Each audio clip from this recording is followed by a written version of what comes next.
It's time for Avon Varsity Football on Audio Sports Online. Tonight's broadcast is brought to you by McDonald's, Reynolds Body Shop, McNamara Florist, and Red Cobra Wrestling. Avon Varsity Football is an AudioSportsOnline.com production. Now let's head out to the field for tonight's game.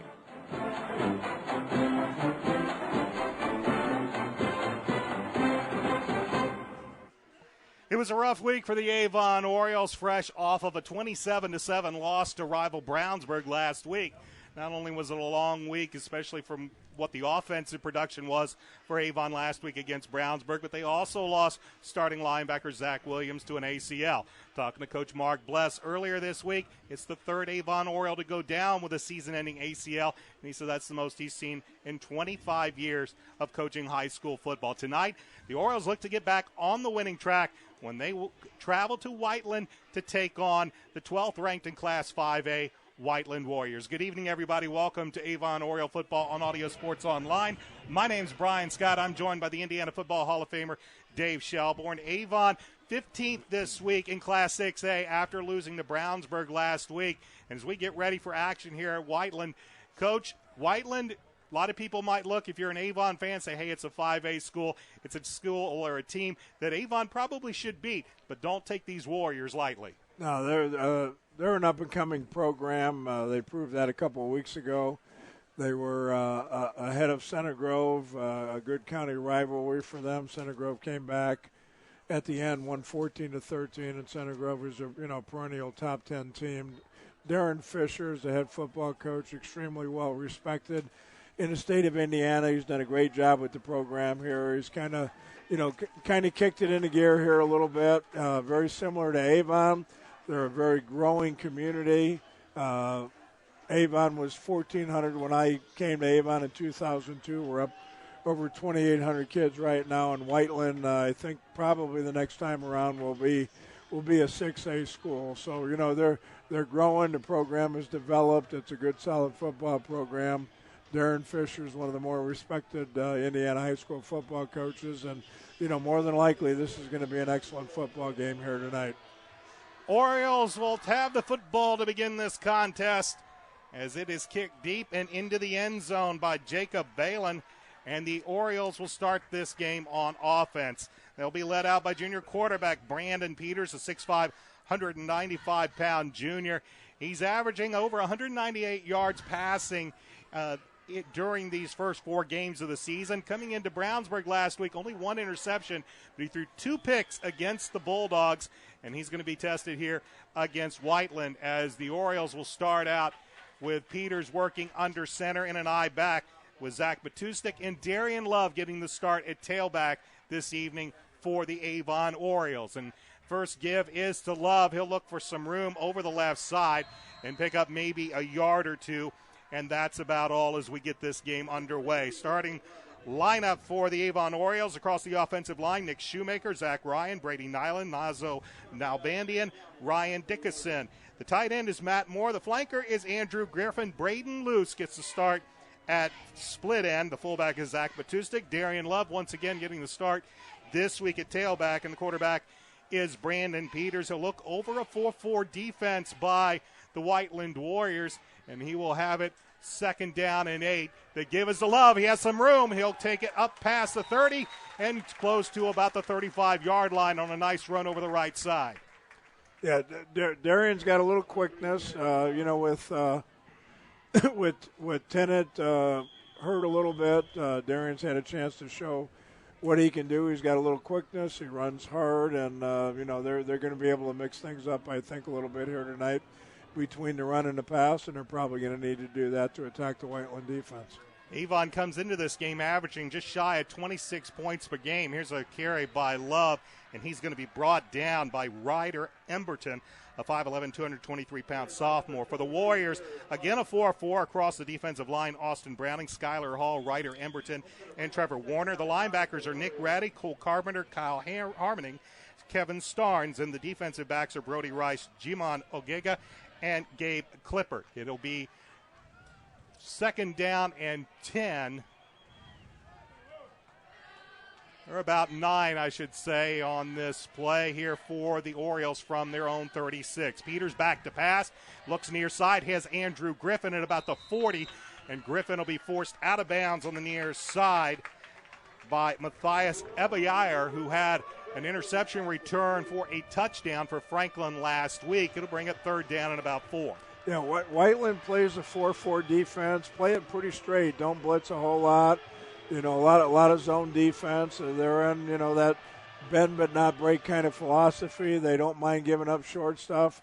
What they're really going to try to do is not give up, a long touchdown play of any kind. Here is Love, the tailback, looks for some room, spins, cuts up to the 45. Looks like he'll have maybe enough for a first down. We'll see where the spot is, and they'll call it fourth down. They will not give it to him. Nose of the football just shy of the 45. And Coach Mark Bless not even hesitating. He's going to send the offense out there on this fourth and about a half a yard. Yeah, kind of a big statement here early. They're trying to show a little confidence. They need to get their confidence back offensively, and that's what they're showing right here. It is the big 6'5", 195-pound Brandon Peters using that big frame and athletic ability to just move the ball ahead about a yard and a half and pick up the first down. Yeah, mentally it's very important right now for Avon to come out and kind of establish himself. They struggled last week offensively. I know Coach Bless and his staff would like to come out here on the first drive and just be kind of very methodical, move the football, mix things up a little bit, and get the confidence back, that little strut and walk, as I like to say, with the offense. First and 10 from Avon from the 46. Here's Love, and he's going to be met right at the hole on a nice play. Coming in to make the tackle, I believe, was Cole Carpenter, a 5'11", 206-pound senior linebacker, as he brings Love down for no gain. We'll call it second and 10 from the 46-yard line of Avon. Yeah, right now Avon's offensive line having a little trouble finding those linebackers. But, of course, that's a strength of a 4-4. You want to free up those linebackers to make a lot of tackles. Here they've actually shifted into a 3-3 look. Here's a pass. It's complete. The big tight end, Matt Moore, and he'll get it just beyond the 50-yard line into Warrior territory, just about the 49-yard line. That's going to bring up third down and 5 for Avon. Yeah, the philosophy right now that Avon is showing is to be patient, just kind of take it in chunks. I mentioned earlier, Whiteland plays the kind of defense where they're not going to try not to let you get behind them, give up a big play. So Avon's going to have to counter that by just being real consistent on offense and taking whatever the defense allows. An offset eye to the right on the delay. Here is the give is to Love, and he was met behind the line of scrimmage, but unfortunately for Whiteland, as Austin Browning made the tackle, he used Love's face mask to bring him down, and that's going to be a 15-yard penalty against the Warriors and gives Avon a first down. Good play by the defensive end, a 5'10", 212-pound senior to get through into the Oriole backfield and bring Love down. However, grabbed him by the face mask, and that's going to give Avon a free first down at the Warrior 40-yard line. Yeah, missed assignment of some kind because he came totally free. Got Gabe Laskins in the game as a wide receiver. He doesn't play a lot of offense, but when he's in, he's usually their big play guy. He'll split Laskins all the way out to the far side with Griffin in the slot. Eye backfield, play action pass. Pressure comes. Brandon steps up, throws over the middle, trying to hit Gabe Laskins, trying to get a paw up there was the outside linebacker Carl Harmoning, but the pass is over his head, but short of Gabe Laxton's. It falls incomplete to bring up second and 10. Yeah, a little play action pass, great call on first down, especially with this kind of field position. Again, we seem to be having some trouble on the corners right now. Their defensive ends put a lot of pressure on Brandon, forced them to step up in the pocket, and he ended up underthrowing, on his throw. Here's a give to Darian Love. Weaves through and breaks through into the second line of defense, and he'll take it inside the 30 down to the 25 on a nifty bit of running by the 5'8", 160-pound junior Darian Love. Just little inside zone play. You're going to block the down lineman, try to get up on the linebackers, but really you're kind of counting on the running back to to make them miss. And that time, because he was able to hit the line of scrimmage clean, Darian made a nice move at the point of attack and ended up with enough of a gain to get a first down. Have an official's timeout on the field as an equipment issue. That's Brady Nyland, the center, having to come off, and he will be replaced there in the lineup. Ross Carter. Ross is actually a starter. He's been a starter for the last couple of years. Good quality player, tough kid. He's had a little bit of a knee situation. Got checked out by the docs, and he was free to come back. Because he hasn't played in a while, I think they're going to kind of ease him back into it because he hasn't been able to practice. They want to make sure that he gets himself back in good enough shape that he can become the full-time player and a good, solid offensive lineman for Avon that he has been here for the last couple of years. That equipment malfunction is going to cause the Avon Orioles to take a timeout. Avon coming off of a 27-7 loss last week, and it was one of the few times we've seen this season where the Orioles actually had problems putting points on the board. They had the first points of the game last week on an 8-yard touchdown pass from Brandon Peters to Andrew Griffin, but then the Bulldogs defense stiffened up, and a couple of costly turnovers, a couple of Brandon Peters interceptions didn't help matters at all last week. For Brandon, he only threw for 117 yards last week. Darian Love did rush for 135 yards, but a Bulldogs defense was very, very tough. And in that second half, with the loss of Zach Williams, it was a big, big blow to the Oriole defense, and Brownsburg was able to put 20 points on in the second half to win last week's game 20-7. After the timeout, Avon will have it 1st and 10. Ball on the Warrior 25-yard line. Here's Love looking for some room. He'll try to spin it inside, and he is going to be brought down on that play as Nick Ratty, their leading tackler, makes the tackle after it was Trevor Warner that forced Love to kind of cut back inside. Ratty cleaned it up, and it's no gain on the play, 2nd and 10. Well, right now, just kind of a real workman-like offensive series for Avon. They've already run off 5 minutes off the clock. They're sitting down here about the 30-yard line, and they're just kind of taking their time, kind of probing here a little bit, and, they put together a nice little drive here to start the game. Peters in a 3-wide set, throws to the near side, has it complete to Andrew Griffin for a pickup of about 14 down to the 11th-yard line, and the 12th play of this drive will net the Avon Orioles a first down. Yeah, great zip on that ball. That's, just a little out pattern to the right side. It takes a good, strong arm to get it. The timing was great. These guys have been, a combination here now for the last 4 or 5 years. Offensive line did a good job, and that's a good pickup. 2 wideouts to the far side, but the give is to Love. He'll look for some room. Eludes one tackler on some hard running. He will take it down inside the 5-yard line, where it will be 2nd down and about 4. The Orioles can get a first down without getting a touchdown, but they'll have to take it right down to the 1-yard line. Yeah, Darian hit it up in there pretty well, and for the most part, the offensive line has done a good job. They had a couple of misses on a couple of plays, but other than that, they seem to be dominating things up front pretty well. Cole Riley and Andrew Griffin to the far side. Braden Luce comes to the near side. Darian Love to the right of Peters out of the gun. The give is to Love, and he will find very little running room right up the middle before he is brought down. So let's talk it maybe even a loss of a half a yard. They'll spot the ball right on the 5-yard line, where it will be 3rd down and about 3 or 4 yards. Yeah, they've probed the middle here a couple of times. More than likely, we're going to see a little rollout here by Brandon or some type of play to the outside. So 3rd down and about 3 yards to go. Ball is on the 5-yard line. Rightly will work the slot to the far side with Andrew Griffin. Peters back to pass, fires out, trying to hit Cole Rightly right at the goal line, but that pass was a little high, and Rightly could not come down with a catch.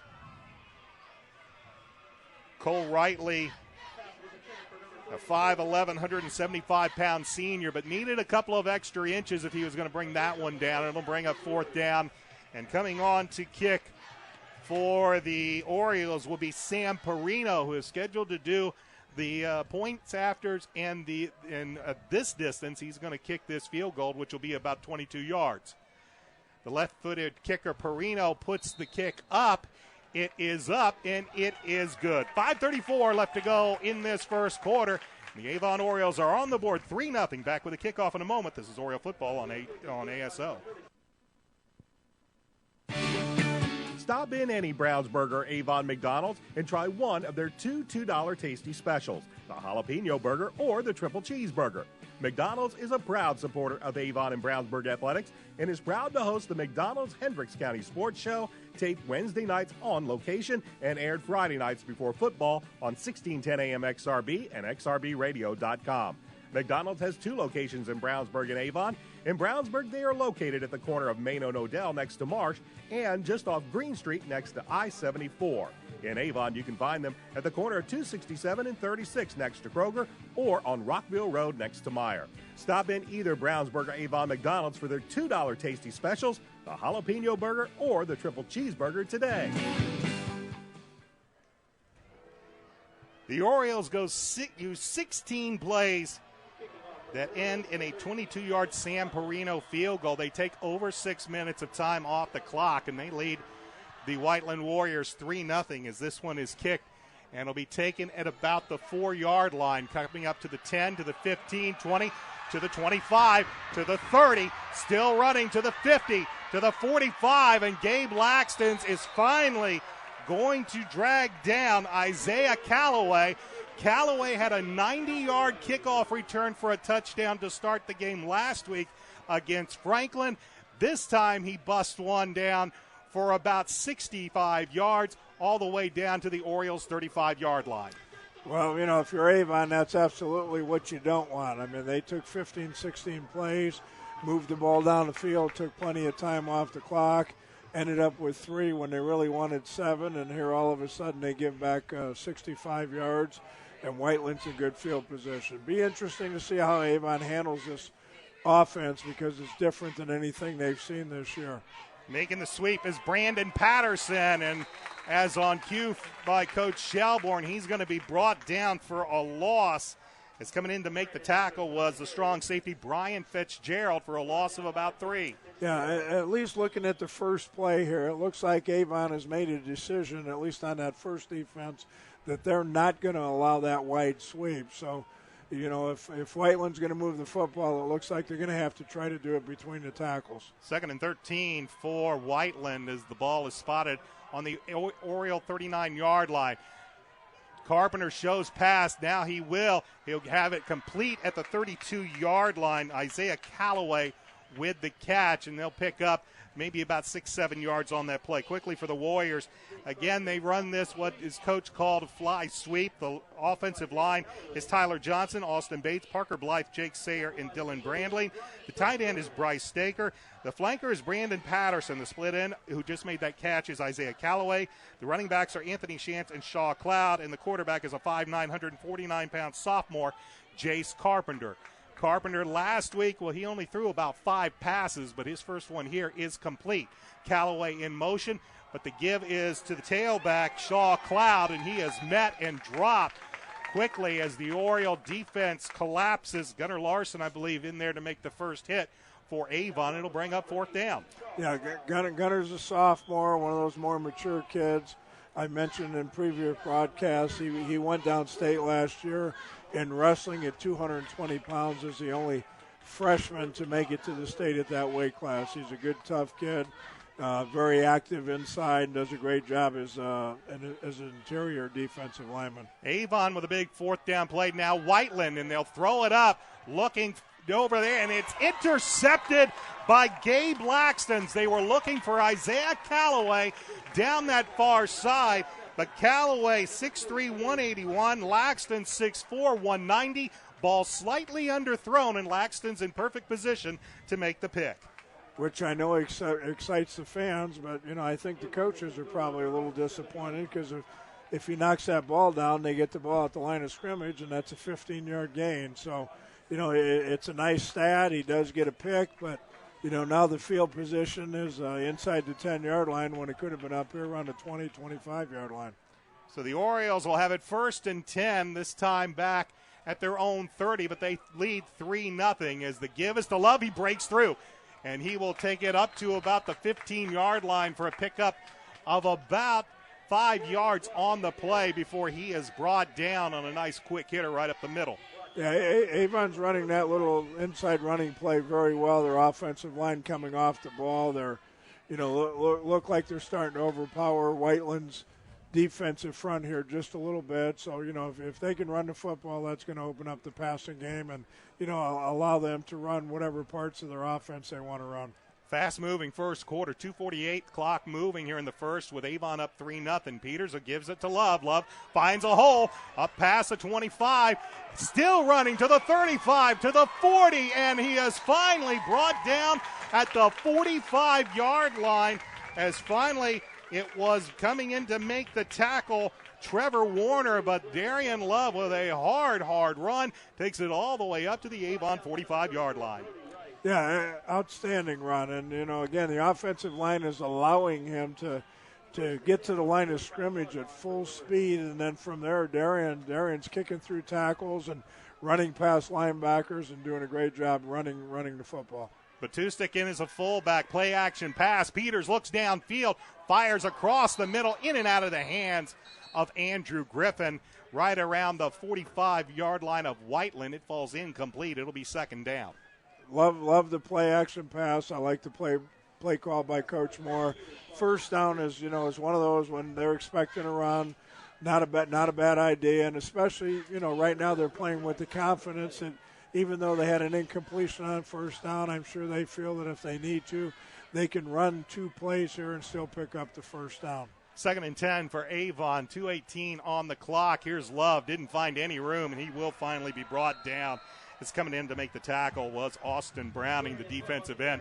It's going to be a loss back to about the Avon 43-yard line. That'll bring up 3rd down and 12. Yeah, came off the edge. He's one of those unblocked players actually in that play, but because it was stacked up at the point of attack and Darian, tried to kick it out to the outside, it's a good idea in your mind, but it's a tough thing to do when you're trying to run past an unblocked player. Braden Luce come to the near side. Andrew Griffin and Gabe Laxton's to the far side. On this 3rd and 12, Peters, plenty of time, fires downfield and in and out of the hands of Brody Rice, the defensive back for the Warriors, a 5'8", 166-pound senior. They were looking for Braden Luce, but almost picked off, and it'll force 4th down, and it looks like Alex Steffen is on to punt. Yeah, first down is a huge down. When you're trying to stay on schedule, as an offensive coordinator trying to call the plays, you're looking for 4 yards at least on first down. That allows you to do whatever you want to do, with your play calling. When you have an incompletion or you don't get any yardage on first down, it kind of screws up your schedule a little bit. Alex Steffen will punt this ball. Nice high spiral that'll turn over and force Isaiah Calloway to call a fair catch. He muffs it. Ball is loose. Let's see who comes away with it. Looked like he landed, came right back on it. And Calloway did recover the football, so a fortunate bounce there for Whiteland as Avon gets a fantastic punt out like Alex Steffen. Kicked it high, turned it over, allowed the Avon punt team to get down the field, and Calloway, who's been running back some very impressive kicks, is forced to call for a fair catch, and Avon almost comes away with that football, but it'll be the Warriors football, 1st and 10 from their own 43-yard line. They trail Avon 3-0 with 1:27 left to go first quarter. Alongside Dave Shelbourne, I'm Brian Scott. Second drive of the game for the Whiteland Warriors as, again, they start from their own 21-yard line. Here is a give, and brought down immediately is Anthony Shantz as he's met in the backfield.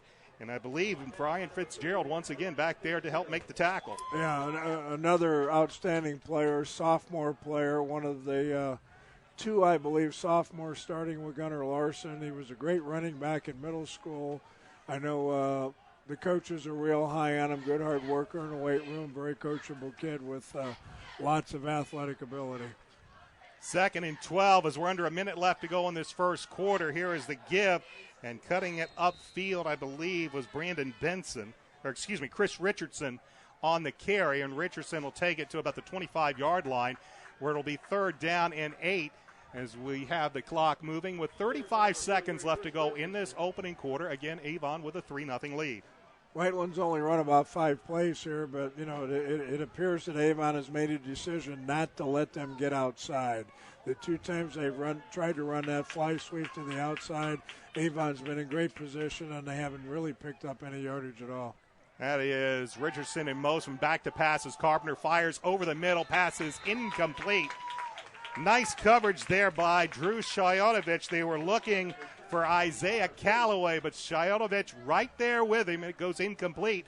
And now the Warriors will be their turn to punt the ball away. Yeah, it's early, and, I hope I'm not biting my tongue later, but it appears that at this point, the 6A linemen right now seem to be dominating the 5A linemen. Whiteland's having a little trouble blocking Avon up front, and offensively, Avon seems to be doing a pretty good job of handling Whiteland's defensive linemen.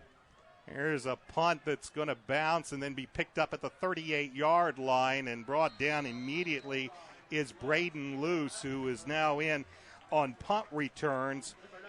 And it will be Avon's football. They lead this game 3-0 on the strength of a 22-yard Sam Perino field goal. And now the Orioles will go back on offense, 1st and 10 from their own 38-yard line. Only 6.5 seconds remain in this first quarter, and the Orioles up 3-0. Ball will be spotted, like I said, on the 37-yard line as Peters and the offense goes back to work. Braden Luce will come to the near side. He'll be joined by Cole Wrightley. Darian Love, the lone tailback. Peters works out of the gun. Looks, eludes one tackle. Now he'll run. Coming to the near side, tries to cut it up, and he will be knocked down at about the 40-yard line. Great athletic play by Brandon Peters to make something out of nothing, and that is how the first quarter is going to end. We've played a quarter of football at the home of the Whiteland Warriors, and we come back, second quarter action. Avon 3, Whiteland nothing. This is Avon Oriole football on Audio Sports Online. Reynolds Body Shop is a proud sponsor of Avon football broadcast. They are conveniently located at 4325 West Washington Street in Indianapolis, just 4 stoplights east of 465. Their phone is 317-243-2372, and they are open Monday through Friday from 7:30 a.m. to 5 p.m. Reynolds has been family-owned and operated for 30 years, specializing in collision repair. Reynolds Body Shop is also an insurance work specialist. Learn more about them on the web at www.reynoldsbodyshop.com.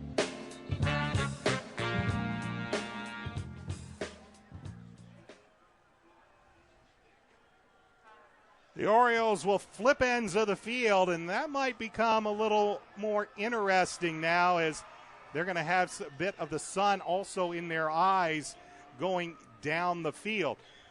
Whiteland with a field that runs east-west, and the Orioles are now running right into the sun as they'll have it 2nd down and 7 here to begin the second quarter from their own 40. Darian Love with a penalty flag on the play. He'll take it up past the 45 to around the 46, 47-yard line, but penalty in the Oriole backfield and what might be a hold. They'll mark the football at the 46, but they're talking to the Warriors right now to see what they want to do on what is more than likely a holding penalty against Avon. Again, first down I mentioned earlier, very important down. Avon trying to come out here and establish a run.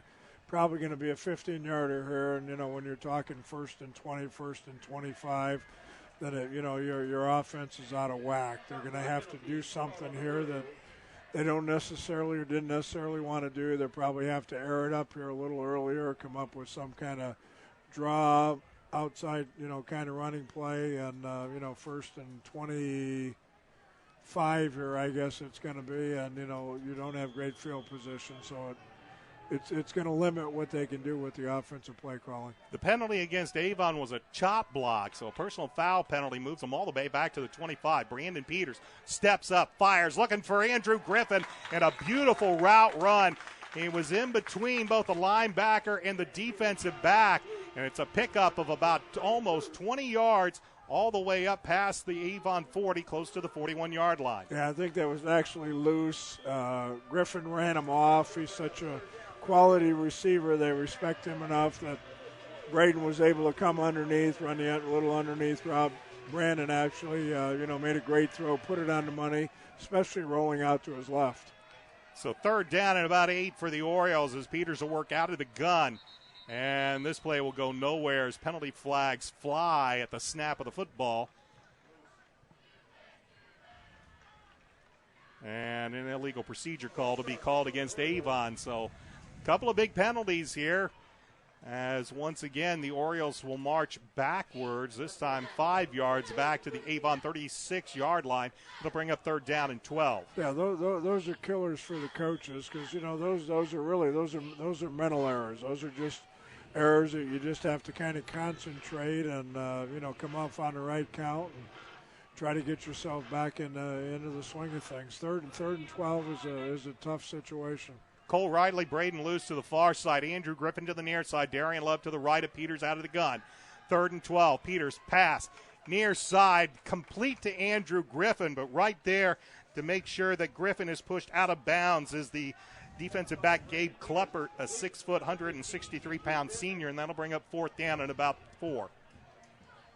Yeah, good play. I mean, great protection, great throw by Brandon, especially throwing to his left. Outstanding route, as far as running his man off and making the cut to get open. But, you've got to get the ball past the first down marker to keep the drive alive. So Alex Steffen is on to punt. Is Isaiah Calloway once again back deep. Steffen with a nice booming high punt that turned it over. As the Warriors show that they're coming, now they'll back out. And Steffen will get this one away, an end-over-end kick that's going to take a bounce. And Callaway is going to just let this one go as it'll be down inside the 20, close to about the 17-yard line. And Whiteland, once again, will have the football. They trail 3-0 with 10:20 left to go in this first half. Alongside Dave Shelbourne, I'm Brian Scott. A 22-yard Sam Perino field goal. That's the only scoring we've got in this game, as the Orioles had a very long, extended drive that they had to settle for the field goal. And right now, both teams just kind of going back and forth a little bit. For Whiteland, they've really yet to put together any type of offense, as the Oriole defense has been stiff. Hey, a little shout-out here to Nick Hibbard, the long snapper. It's a position you generally only notice when things go wrong, but he's done a great job as a long snapper and want to make sure he gets his due here. Here's a long pass, and it is complete and stripped on a nice play by Gabe Laxton. You couldn't ask for a better pass by the sophomore Jace Carpenter. He hit Callaway in stride, but there was Laxton's to knock the ball away. Yeah, and he was beat. He was smart enough to catch up and strip the football and cause the incompletion. But, the Whiteland wide receiver, same kid that almost ran the kickoff back, he's got a little juice. He ran right by him because I can tell you, Gabe can run. So if he ran right by him, he's got a little juice as well. Perfectly thrown ball. And we were actually very lucky that they didn't end up with a long gainer or possibly a touchdown. That'll bring up second down and 10 for the Warriors. Again, ball spotted at their own 16-yard line. They'll bring Patterson in motion, and they will look to go to that side, but not a whole lot of running room over there. Maybe a yard or two at best as the Warriors swarm to the football. It'll bring up third down. Yeah, I mean, I mentioned earlier, they're just not going to let that play be part of the offense. They've tried to run it 3-4 times here, and all of those attempts have been stopped for little to no yardage at all. So, it's a guessing game. It looks like they might, be a little bit more room in between the tackles, but it's certainly not going to be outside on that fly sweep tonight. Third down and 10 for the Warriors as they bring a man in motion, but the give is brought to Shaw Cloud, and a nice tackle right there to stop him for just a short gain. And once again, the Warriors are going to have to send the punt team out on this fourth down. Well, I think, maybe by film study, I think, Coach Bless and his staff in their evaluation figured that they were better inside than Whiteland, and that's been the case so far. So, they're doing a great job handling things right now in the running game in both phases, inside the tackles and outside, and they're going to force Whiteland and Pierce to throw the football if they want to try to move the football here tonight. This is going to be caught by Braden Luce on the fly as Jacob Balin's punt will push the Orioles back to their own 44-yard line. Not bad field position. And Avon also now starting to look for a little bit of offense themselves, much like last week. They got points on the early drive, but they've kind of stalled out here. And with 8:49 left to go in this second quarter, they still lead Whiteland by the score of 3-0. I think one of the bigger things that Avon needs to do to move the football offensively is to eliminate the mental errors. They've had a couple drops. They've had a couple of penalties. They had the big penalties. They've had a little bit of motion. They've had a missed assignment here and there. It's just a matter of being consistent with the offense. This is Darian Love, a little stutter step, and that's going to allow the Whiteland defense to collapse, as making the tackle was Brandon Perry, a 5'11", 241-pound junior defensive tackle. Gain still of maybe a yard, but that's all for Avon. It'll bring up second and a long 8. Whiteland's linebackers have been pretty active here tonight. I think we're doing a decent job with the down linemen, but we're having trouble finding the linebackers. They've made a lot of plays here tonight. Griffin and Luce to the near side. Play action.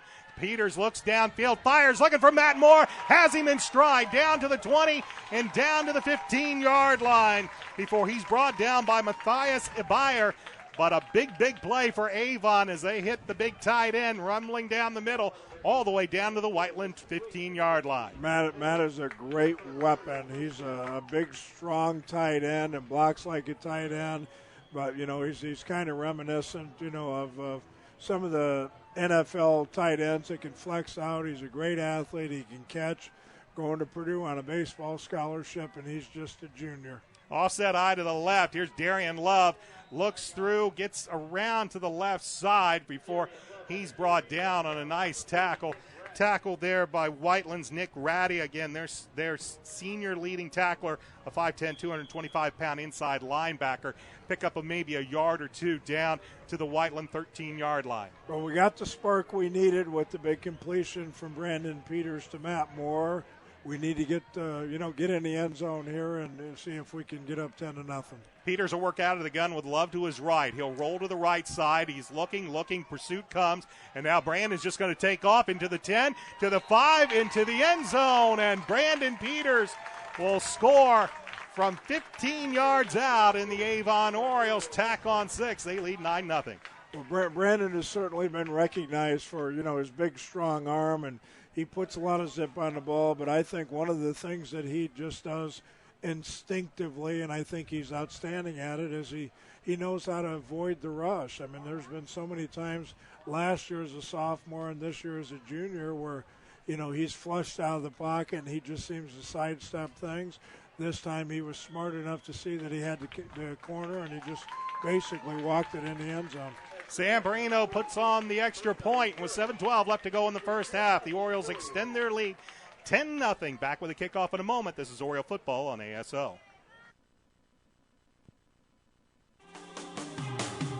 Avon has a rich wrestling tradition, and now Red Cobra Wrestling is proud to be a part of it. Opening last November, Red Cobra Wrestling offers training sessions run by nationally known coach Chad Redd. Red Cobra Wrestling is located at 9233 East Highway 36 in Avon, across the street from Walmart and behind sidelines in the Red Brick Building. Red Cobra Wrestling offers sessions for all ages, including 3rd grade and under and 4th grade and up. Learn more about prices, class schedules, and information at RedCobraWrestlingAcademy.com. Brandon Peters caps off a 4-play drive that covers 56 yards in a little over a minute and a half with a 15-yard touchdown run. Perino's point after is good, and the Orioles lead 10-0 as Alex Steffen puts a foot in it, and he will kick it deep. And this is Callaway at the 2. He is up to the 15, to the 20, 25, and there he's off to the races again. And finally coming in from behind to make the tackle for Avon over on that far side of the field. Take a look here. It was Lance Meyer. Callaway this season, he's averaging almost 40 yards a kick return, and you can see why. He's got an extra gear he can put it into, and this time Lance Meyer is able to catch him from behind after he's slowed down a little bit, but the Warriors will have great field position at their own 41-yard line. Yeah, he's got great skills. You can see that here in a quarter and a half. He's a 6'8" player. He can flat out run.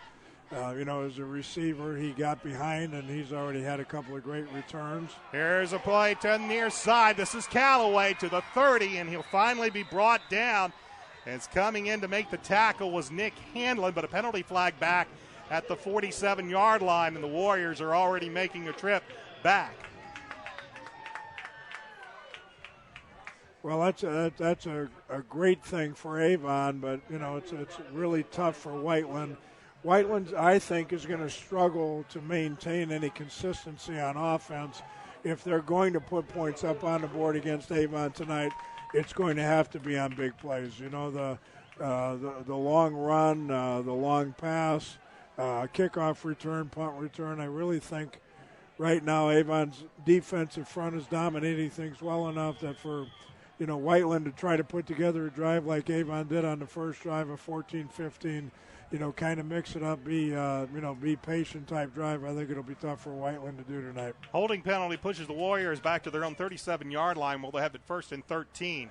And keeping it is Carpenter, I believe, and he didn't go a whole lot of anywhere, as Jace Carpenter might get a yard or two before the Orioles collapse on that. It'll bring up 2nd down and long.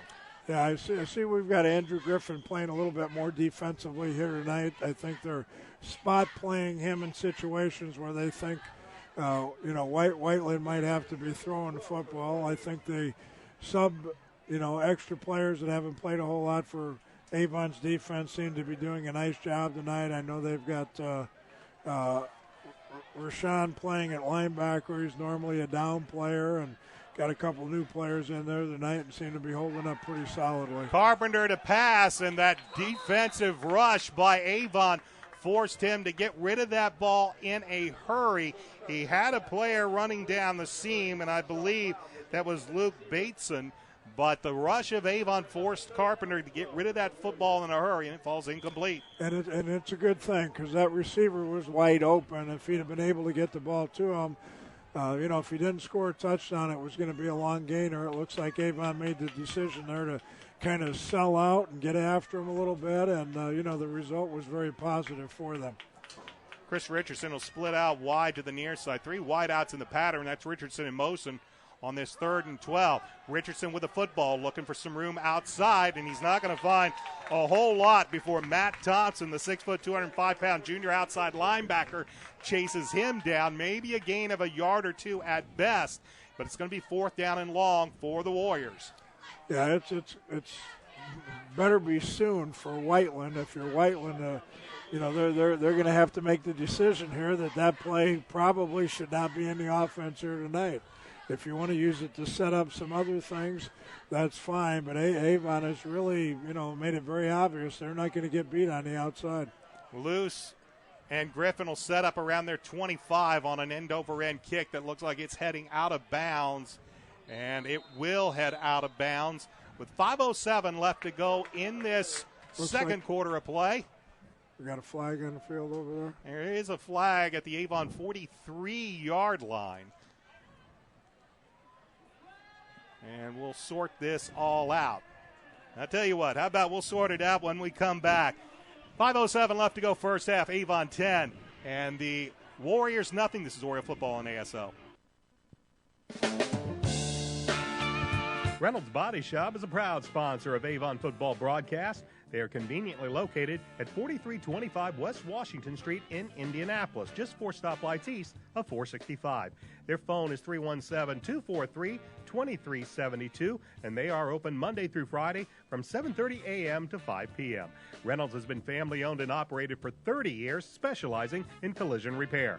Reynolds Body Shop is also an insurance work specialist. Learn more about them on the web at www.reynoldsbodyshop.com.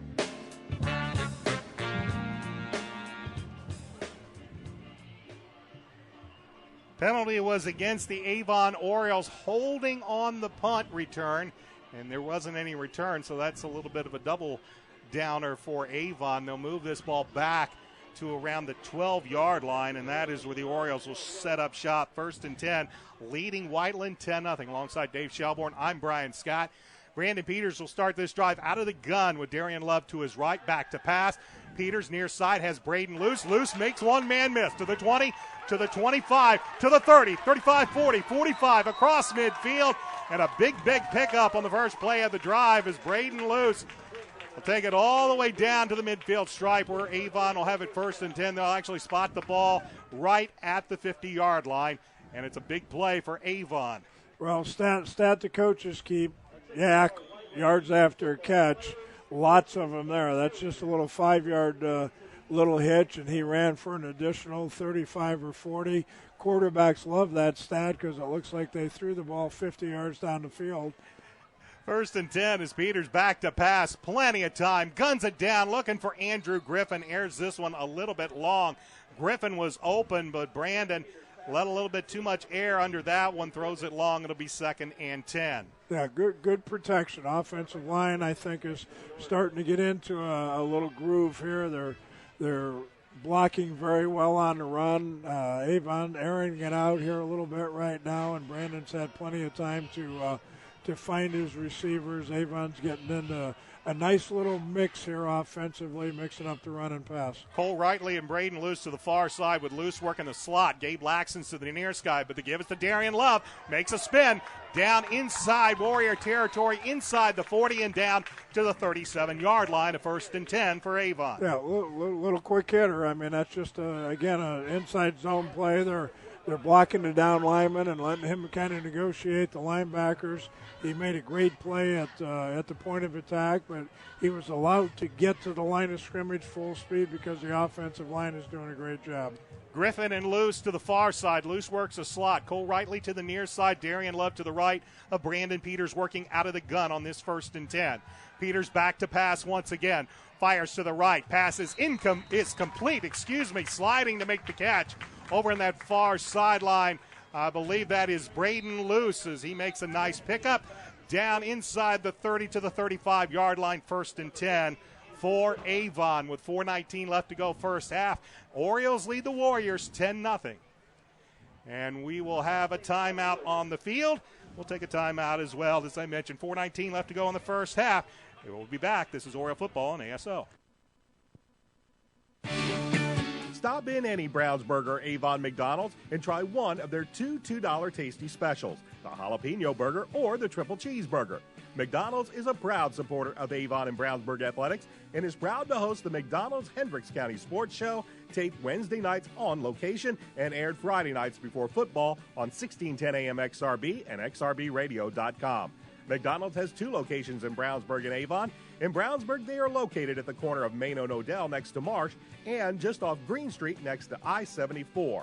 In Avon, you can find them at the corner of 267 and 36 next to Kroger or on Rockville Road next to Meyer. Stop in either Brownsburg or Avon McDonald's for their $2 tasty specials, the jalapeno burger or the triple cheeseburger today. Warriors called their first time out of the second half as Darren Fisher trying to give his defense a little bit of something to work with here. Coach Fisher in his 10th year at Whiteland, 68-40, a very fine record here at Whiteland, 129 and 112 in his 24th year at coaching overall.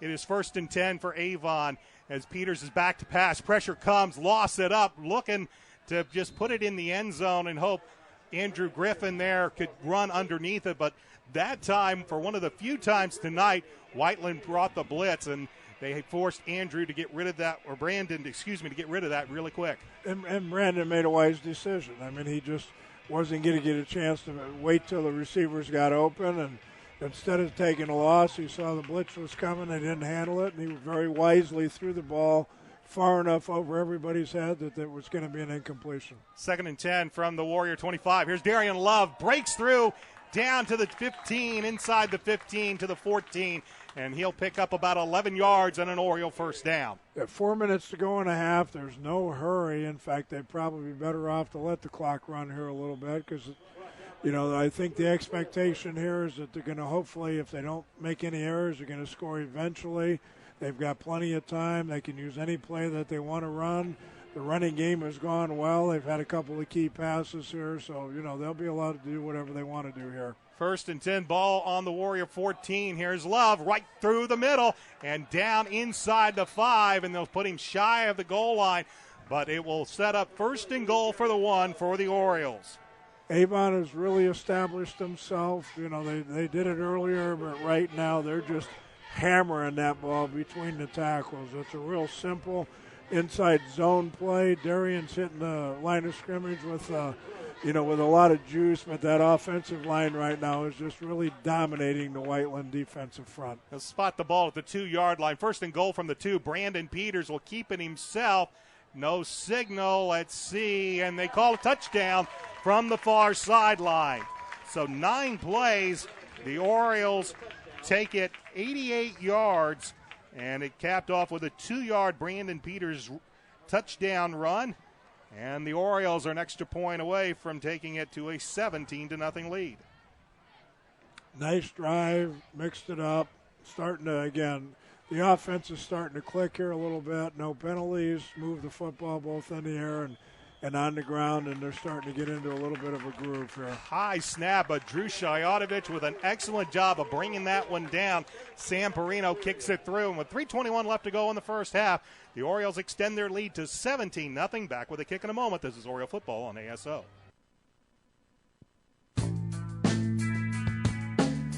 McNamara Florist is Indy's hometown florist since 1954, with 8 convenient locations, including the new Avon store on Rockville Road. McNamara Florist is famous for our floral designs for all occasions that help our clients express their emotions through flowers. Visit McNamara Florist for outstanding personal service and to select from the renowned home decor merchandising, including stunning Christmas classics. McNamara Florist is located at 9655 East Highway 36 in Avon, and you can give them a call at 579-7900.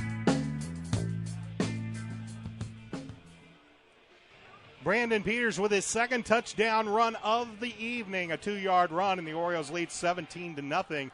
As this time, no chances. They're going to kick it short and take their chances with an up man as a penalty flag comes flying in from the back, and the Warriors will still get excellent field position out of this, but this time they didn't want to take a chance on kicking it to Isaiah Calloway and him taking it to the house, so they kicked it short, and we'll see what the penalty's all about as Brian Fitzgerald made the tackle. Well, we have a little lull in the action. I want to give a shout-out to my buddy Damian Smith.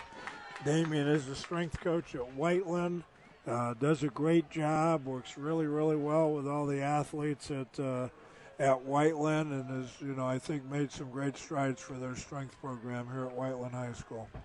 Holding penalty will push it back to the 30-yard line, and with 3 minutes and 11 seconds remaining in this first half, that is where the Whiteland Warriors will take over. They have not been able to really move the ball at all against this Avon defense. It's Carpenter and the Warriors try it again. Here's a give to the tailback. He is met. He is dropped, and the ball is loose. Let's take a look to see who's going to come away with this. Avon came away with a football, and now the officials say, yes, they did. Avon on the fumble. I believe it was Shaw Cloud was the running back for Whiteland. He was met, and I didn't see who came away with the football. There was a mass of white jerseys, but it was an Oriole that came away with it, and now the Orioles have it 1st and 10 at the Warrior 31-yard line. Excellent chance here for Avon really to kind of nail the lid on a little bit. I wouldn't be surprised to see them winging it here on the first play. So 3:03 left to go first half, and Peters and the offense are back out on the field after the fumble. Brandon screen to the near side. Here's Matt Moore. Takes it up to the 20, to the 15, to the 10, and Matt Moore will take it to the house. A 32-yard touchdown pass. And Avon in one play, but we got a penalty that's going to bring this back. It's holding against Avon. Well, right now, that's been the biggest problem the Avon offense has had tonight. They've moved the ball passing. They've moved the ball running. Their offensive line, as I've mentioned on multiple times, seems to be beating up on Whiteland's defensive front. Brandon's throwing the ball well. Darian's running great. They've got receivers open, but the thing that's been the stumbling block so far, has been the penalties at key times. It was a nicely set up screen to the near side. Matt Moore took it the rest of the way, but a holding penalty will move it back to the 37-yard line. That'll be first down and about 15 for Avon as Peters back to pass. Looks to the right side and going down to make incomplete. He had Matt Moore on the far side. Moore had to go down, try to reach that ball and pick it off the turf, and they'll say the ball hit the ground first. It's incomplete. It'll be second down at about 15. Yeah, had him open, underthrew him just a little bit. Incompletion, really not a terrible thing. It does stop the clock. They're still in field position, and they've got almost 3 minutes to go here in the half. So if they're patient, Avon's offense still has a real good chance to put the ball. Three wideouts to the far side. Braden Lewis is the lone wideout to the near side. They'll get Andrew Griffin. He cuts across the field. Another penalty flag is on the field, and Griffin with a fine run would have enough for a first down, but there's a penalty flag back at around the 32-yard line. There is a penalty on the play. This one came after Andrew had made his cut back to the near side of the field as you're looking at it on your monitors. Of course, we are in the visiting press box, so the officials are looking away from us, so sometimes we have to, but already the Orioles are moving backwards.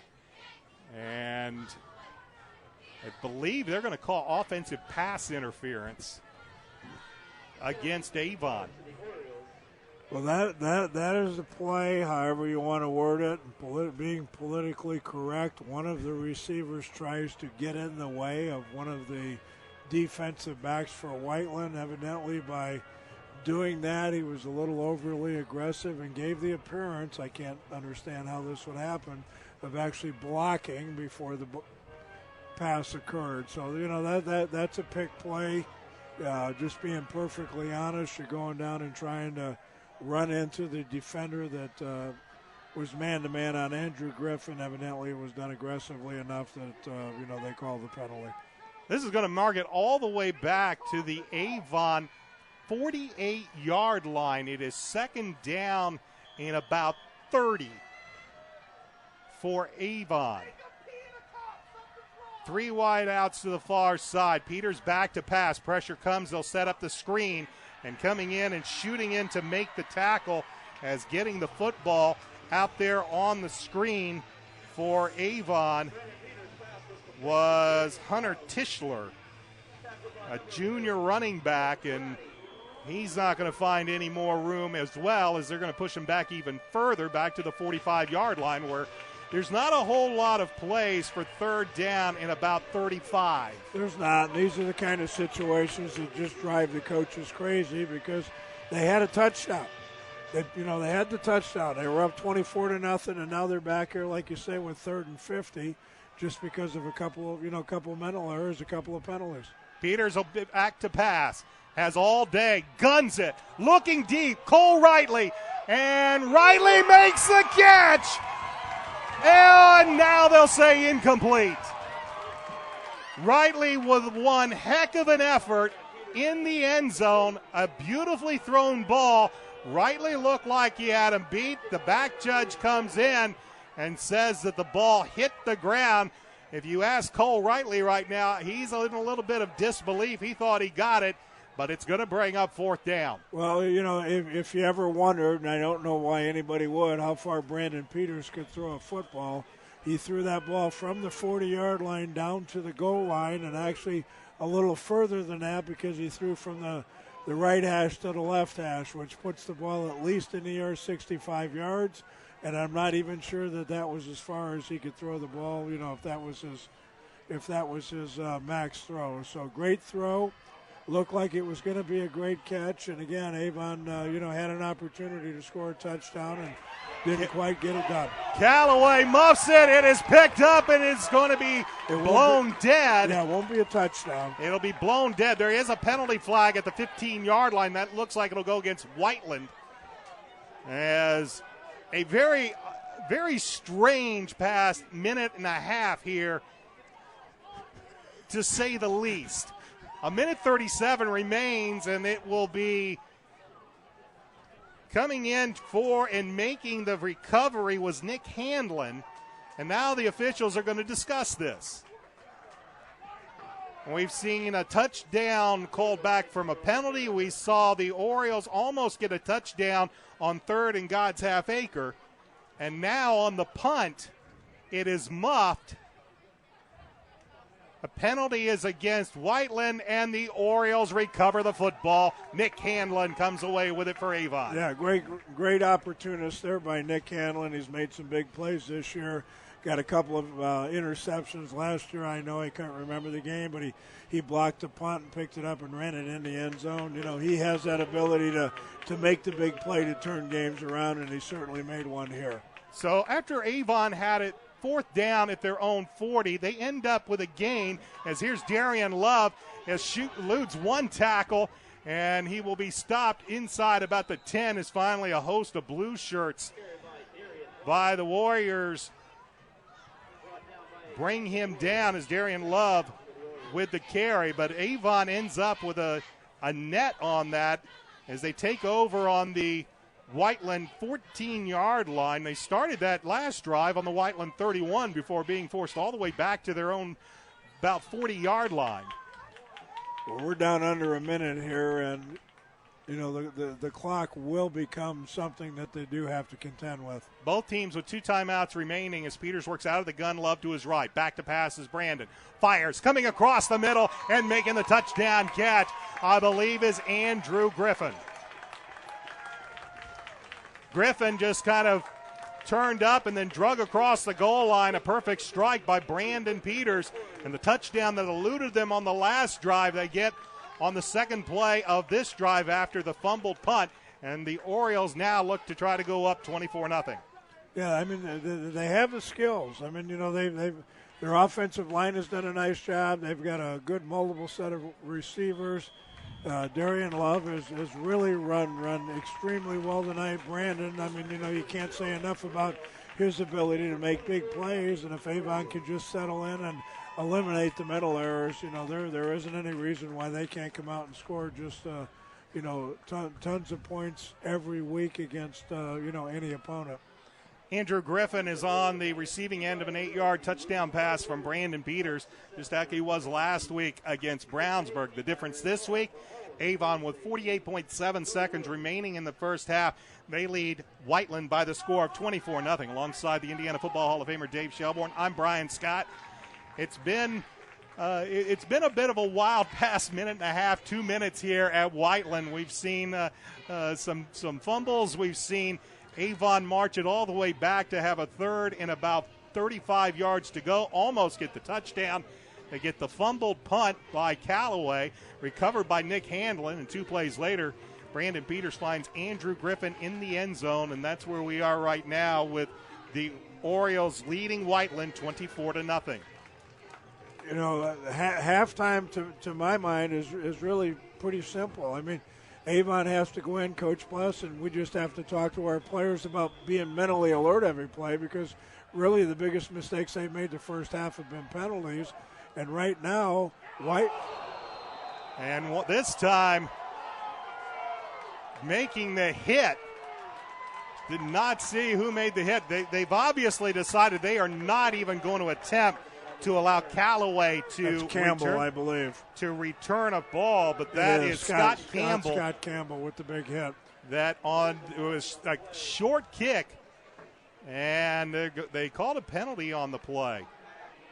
You know, just to finish my thought here from you know, a minute ago, Whiteland, if I'm Coach Fisher right now, his players are playing, you know, just kind of shell shocked, a little nervous. You know, they hung in there the first quarter and made it a game. This second quarter, it's almost like they don't feel like they belong on the field with Avon. And, you know, unfortunately for Whiteland, that's the way it's been. They called a personal foul penalty against Avon on that hit. That moves the football down to the Avon 46-yard line with 46.5 seconds remaining. Avon up 24-0. The give is right up the middle, and coming around and making a fine tackle, Nick Handlin comes in as he brings down on the run Brandon Benson, and that'll force head coach Darren Fisher to call the second of his 3 timeouts with 35.7 seconds remaining. And, Coach, this is one of the things when you see a team like Whiteland that's pretty much a run-only team, when they get down 24 points, it's really tough for a team like that sometimes to get back in the football game. It is. It takes them out of their comfort zone. They like to get ahead and sit on the football. And, like I mentioned earlier, their defense is pretty much a bend but not break. Try not to give up the big play. Well, now they're in a situation where coming out in the second half, when you're down 24 points, they're going to have to be doing everything they can to force turnovers. They're going to have to be blitzing, taking some chances defensively and offensively. If they've got some trick plays, that Thursday night garbage type kind of play, the double reverse pass or whatever it is, they might have to go to the playbook and pull a couple of those plays out. Whiteland's Jace Carpenter will bring a man in motion, as that's Chris Richardson. Carpenter back to pass, looking deep. And back there is Andrew Griffin on Isaiah Calloway. Griffin with perfect position, played Calloway perfectly, and then put himself between Calloway and the football to let that ball fall incomplete. And we are. I mean, it was total man-to-man coverage, no free safety back there. We're still playing kind of our aggressive style of defense, where we get a lot of guys up in the box and get after a little bit and play some man-to-man. And, when you get the kind of pass rush that we've been getting and the kind of coverage that you got that time out of Andrew Griffin on Whiteland's best receiver, then you can play that style of defense. 3rd and 6 as they'll swing it out, and that ball will be incomplete as Carpenter well over the head of Isaiah Calloway, and it's going to bring a 4th down, about 6-7 yards to go from the Oriole 42-yard line. And looks like Coach Fisher on this 4th down play, down 24, he's going to leave his offense out on the field. Well, it's pretty obvious they're in foreign territory here. This is not a comfortable situation for them. They've got their backs to the wall. They're going to have to throw the football. The motion type stuff that they do, that deception isn't going to mean as much because play action right now is just going to be ignored. Once again, that's Richardson in motion, and the ball is out. Penalty flag is out as well. And it's Richardson with the carry. And look like we might have another penalty against Avon. Clock shows 22 seconds remaining in this first half. As, again, a penalty is going to be called against the Avon Orioles. And it's a big one, as it'll take it down inside the 30. And they'll spot the ball at the 27-yard line. 22 seconds remain. Whiteland with 1 timeout remaining, trailing 24-0. Well, this, it's a short speech at halftime. I mean, Avon's played a great first half offensively and defensively. The penalties are the thing, and the good news is the penalties are something that can be fixed really with just a little more mental concentration. But I'm sure that will be the emphasis that Coach Bless has talked to the players at halftime. Anthony Sands and Shaw Cloud as they wind the clock. Under 20 seconds remaining, clock moving. Back to pass is Carpenter. He will find. He's looking for Calloway, and that ball is incomplete. Once again, out there was Andrew Griffin. That ball was well underthrown. I don't think Andrew really saw where the football was, but it was a poor pass, and Calloway, seeing that once Griffin saw where the football was, might have had a chance to pick that one off, turned into a defender, and it'll bring up 2nd down and 10 with 6 seconds remaining. Well, Callaway's a great athlete, and what they're trying to do is isolate him a little bit, and I'm sure with some of the opponents they play, that is a very favorable matchup. But, he's matching up with Andrew Griffin, who, I think can match the skill level. He's a good basketball, baseball player, very, very athletic young man. He, started last year defensively. He's the big-time receiver for the Avon offense, a returner, and, they have him out there now because of this reason. He's a great man-to-man cover guy. Officials once again talking this over. Rather surprised with 6 seconds remaining that Coach Fisher doesn't use that final timeout. Maybe try to set something up here, but whatever the... And they're now going over and talking to Coach Fisher. Again, 6 seconds remain in this first half. Alongside Dave Shelbourne, I'm Brian Scott. Avon with a 24-0 lead. It is 1st and 10 for the Whiteland Warriors. Ball on the Avon 27-yard line. Now the referee is going to come over and talk to head coach Mark Bless. Might be a clock thing. You know, one of the things that would be interesting to see the play they come up with.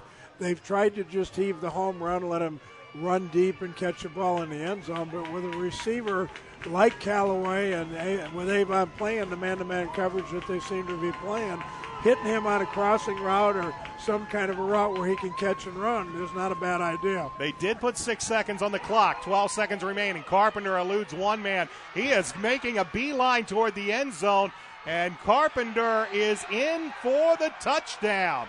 A 27-yard scamper. He wanted to pass that football and didn't see a whole lot of options, but he found a lot of green grass in front of him, and he scampers in 27 yards for the touchdown. Well, you know, the good news for Avon is the coverage was so good because we were in man-to-man. We had him blanketed. We had a great pass rush from the outside, forced him to head on up, you know, inside. But if you break the line of scrimmage when a team is in man-to-man defense, there's generally no one assigned to the quarterback. So once he breaks the line of scrimmage, the only way to contain that is to get one of those DBs to recognize that has happened and come off the man coverage once the ball's crossed the line of scrimmage and scramble back up and make an open field tackle. But that was an outstanding run by their sophomore quarterback, you know, in a very pressure situation. It's a 27-yard touchdown run, and now head coach Darren Fisher does elect to use his final timeout. 2.6 seconds remain on the clock, so might be discussing whether they try for 2 here. Yeah, I don't think there's any doubt. I'd be really shocked if they don't, because, you know, three touchdowns and 3 2-point, you know, puts us at a 3-possession game. And, you know, head coaches, especially being the eternal optimists, that's how you think, and that's the message that you're trying to convey to your kids.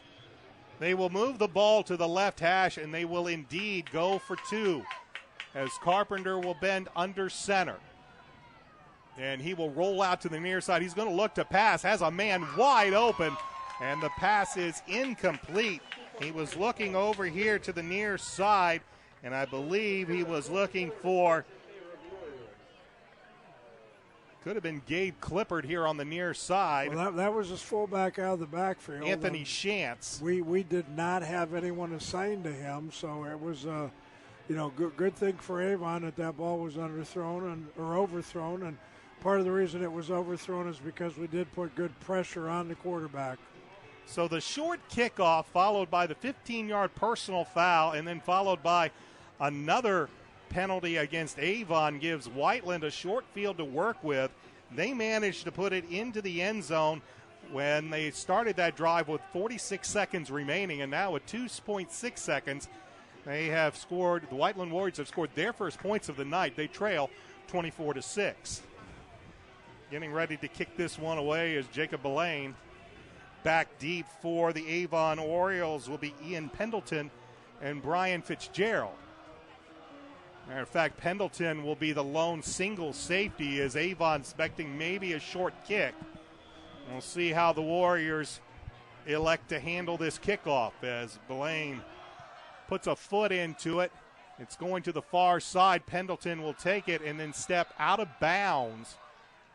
And he will step out of bounds at around the 5-yard line. Don't know if that ball was headed out of bounds, but Ian Pendleton elected to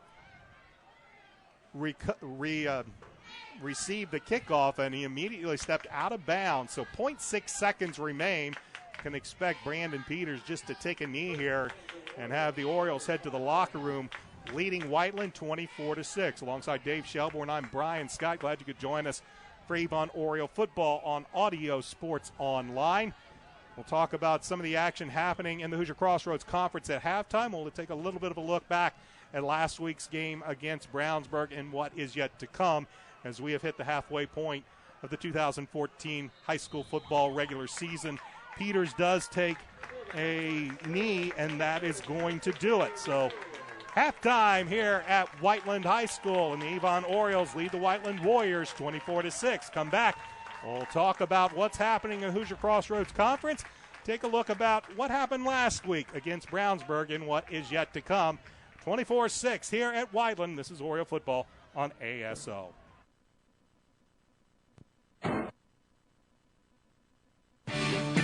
Stop in any Brownsburg or Avon McDonald's and try one of their two $2 tasty specials, the jalapeno burger or the triple cheeseburger.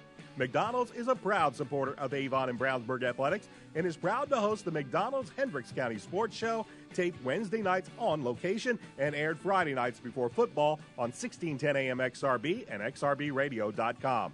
McDonald's has two locations in Brownsburg and Avon. In Brownsburg, they are located at the corner of Main and Odell next to Marsh and just off Green Street next to I-74. In Avon, you can find them at the corner of 267 and 36 next to Kroger or on Rockville Road next to Meyer. Stop in either Brownsburg or Avon McDonald's for their $2 tasty specials, the jalapeno burger or the triple cheeseburger today.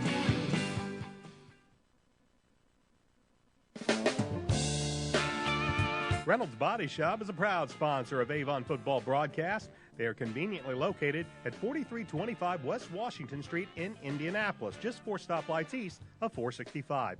Their phone is 317-243-2372, and they are open Monday through Friday from 7:30 a.m. to 5 p.m. Reynolds has been family-owned and operated for 30 years, specializing in collision repair. Reynolds Body Shop is also an insurance work specialist. Learn more about them on the web at www.reynoldsbodyshop.com.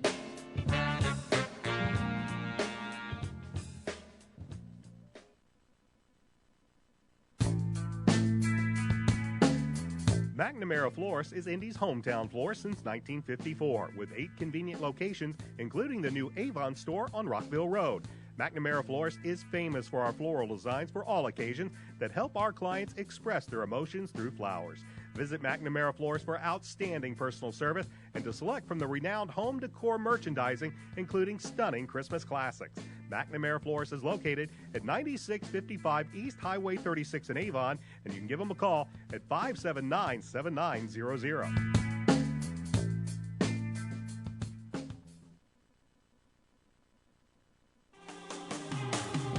Avon has a rich wrestling tradition, and now Red Cobra Wrestling is proud to be a part of it. Opening last November, Red Cobra Wrestling offers training sessions run by nationally known coach Chad Red.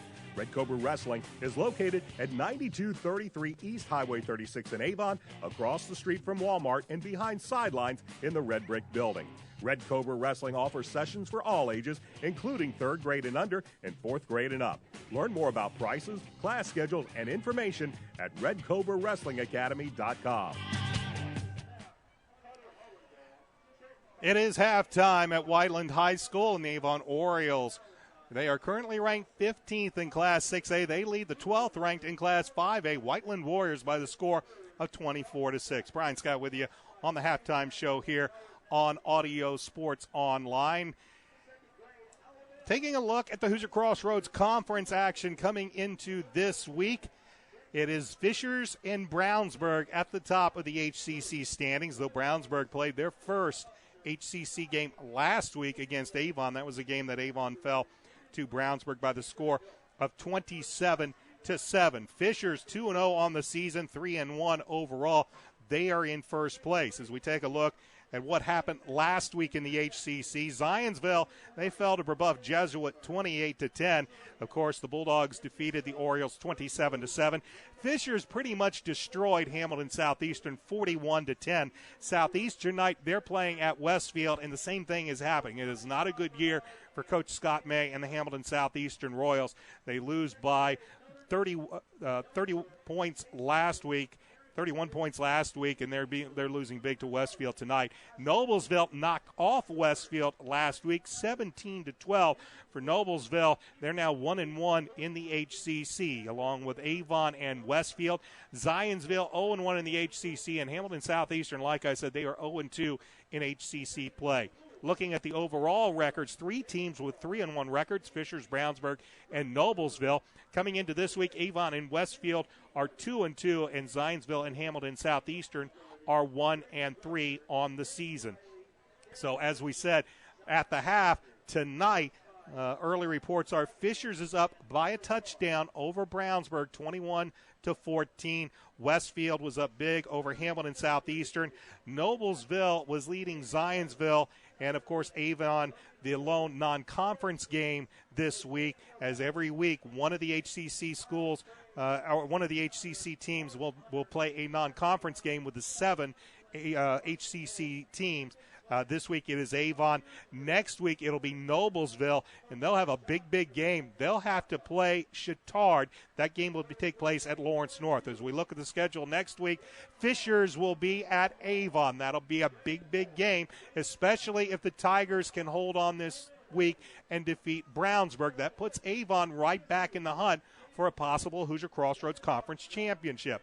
Westfield will be at Brownsburg next week, and Zionsville will be at Hamilton Southeastern. Again, at halftime here at Whiteland, Avon with a 24-6 lead. Avon getting the offense in gear this week. Took them a little bit. They took the opening kickoff to begin this football game, and they went on a very long drive that took 16 plays. They had to settle for a 22-yard Sam Perino field goal, and it took over 6 minutes of time off of the clock, but the Orioles had a 3-0 lead.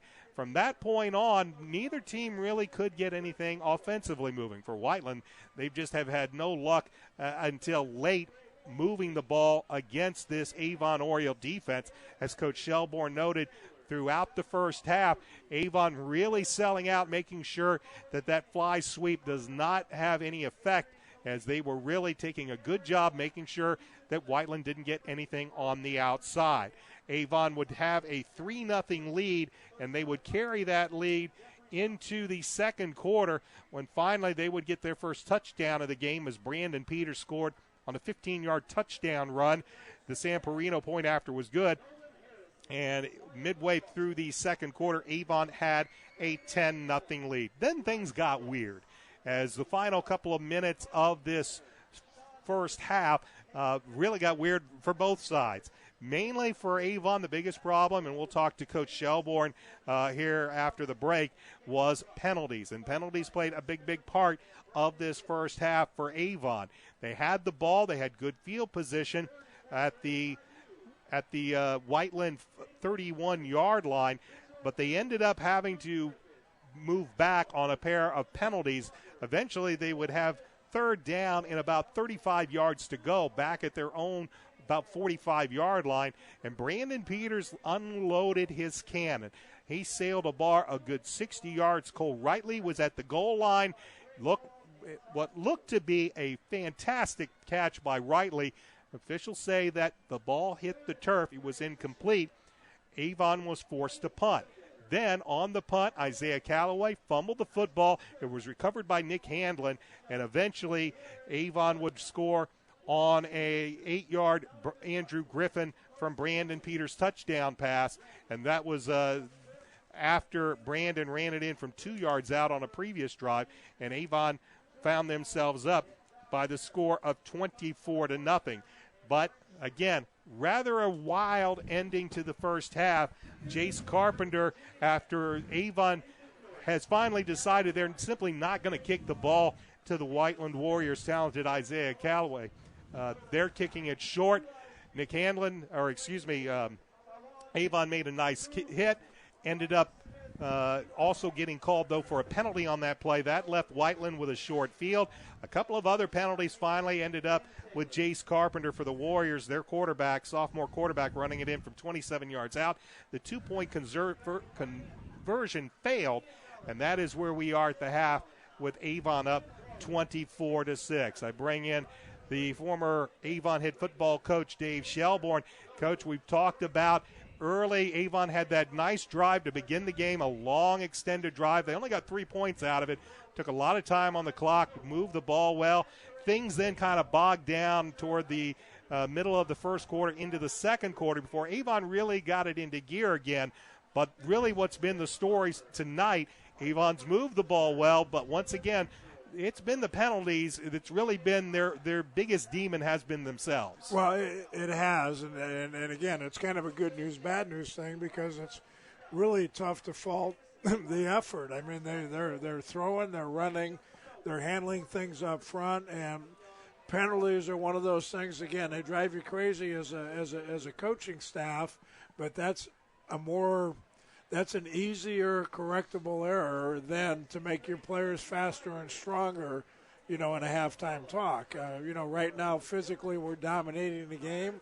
We're hitting well, we're running well, we're catching, throwing, doing all the fundamental football things defensively other than one play.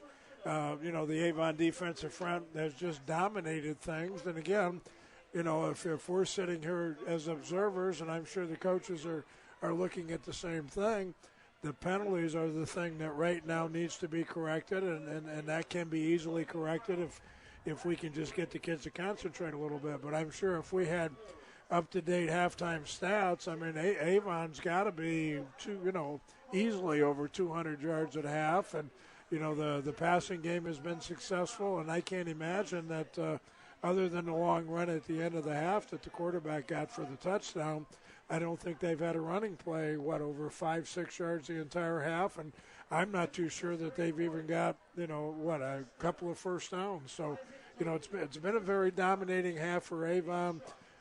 Physically and from a statistical point of view, it's 24-6. It really maybe could be even worse. The first quarter, I think we were both up here kind of fighting to stay awake a little bit because it was a little bit of a boring game. And the second quarter, as you've mentioned here on many occasions, I mean, we saw a little bit of everything. It was a wild end to that first half. But one of the things that I've been impressed in and seeing what came out of the Brownsburg game, of course, the loss of Zach Williams. We saw Joe Belden have to leave that game due to an injury, and it really seemed to take the air out of that Avon Orioles team, especially even in a big game against Brownsburg. Tonight, they're hitting hard, and they're moving fast, and they're really, as you say, that intensity seems to be really ratcheted up a notch tonight. The front people are doing a great job. Matt Thompson is a 2-year starter. He's a veteran now. He's only – 5 games into his junior year, but he was a quality player last year. He's kind of a quiet, lead by example type of a kid. Thomas Williams is a big time hitter. In fact, I think he might even be out there playing with a broken hand. Rashawn Brent is a big time hitter. I know they like to play him as a down player, but he's versatile enough. They've got him up on his feet, and he's playing as a linebacker tonight. Blanc has not played much. He's doing a good job. The coverage has been outstanding, which is why they're having trouble throwing the football. And, you've got Belden up front with Bernhardt, who hasn't played much but seems to be doing a nice job, and Gunnar Larson. They're putting all kinds of pressure on Whiteland, and they're really just dominating things up front. You mentioned Rashawn Brent. We saw him at the beginning, the first game of the season against Lawrence Central. They had him playing linebacker. Then the next game they've got him down as a defensive lineman, and he's kind of been shifting back and forth. That really shows a lot for a kid like that to be able to make that transition and play at a pretty high level in both areas. I know the coaches like him. He's just one of those kids that comes in every day, does his job.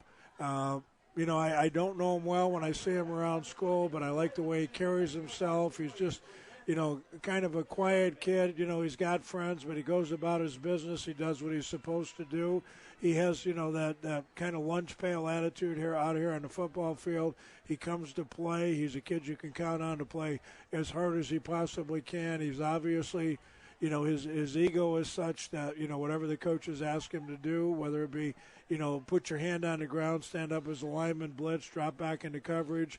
He has that attitude that, whatever it is you want me to do to give us the best opportunity to win, that's what I'm going to do. But he's just one of those kids that the coaches just praise. When you talk to them about the players, I've never heard them, have a negative comment about Rashawn, and I think that speaks pretty highly for what he does for this football team.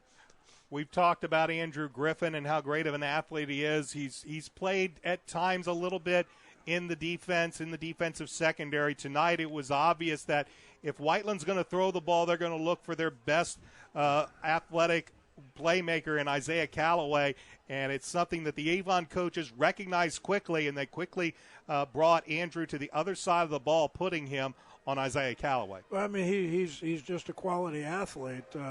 When I had him and, some of these other kids in 7th grade, I mean, he was our backup quarterback as well. So he's one of those kids that's versatile enough. He could probably, again, put his hand down.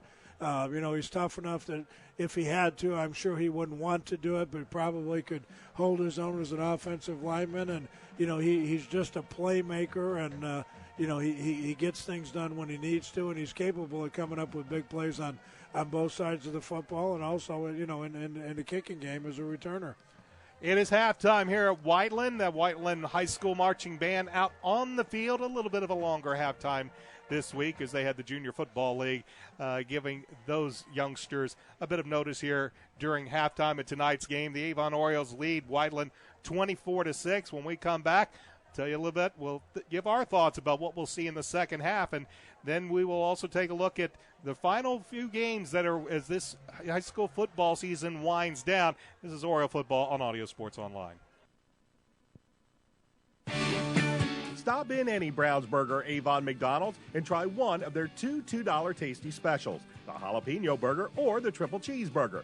McDonald's is a proud supporter of Avon and Brownsburg athletics and is proud to host the McDonald's Hendricks County Sports Show, taped Wednesday nights on location and aired Friday nights before football on 1610 AM XRB and XRBradio.com. McDonald's has 2 locations in Brownsburg and Avon. In Brownsburg, they are located at the corner of Main and Odell next to Marsh and just off Green Street next to I-74. In Avon, you can find them at the corner of 267 and 36 next to Kroger or on Rockville Road next to Meyer. Stop in either Brownsburg or Avon McDonald's for their $2 tasty specials, the jalapeno burger or the triple cheeseburger today.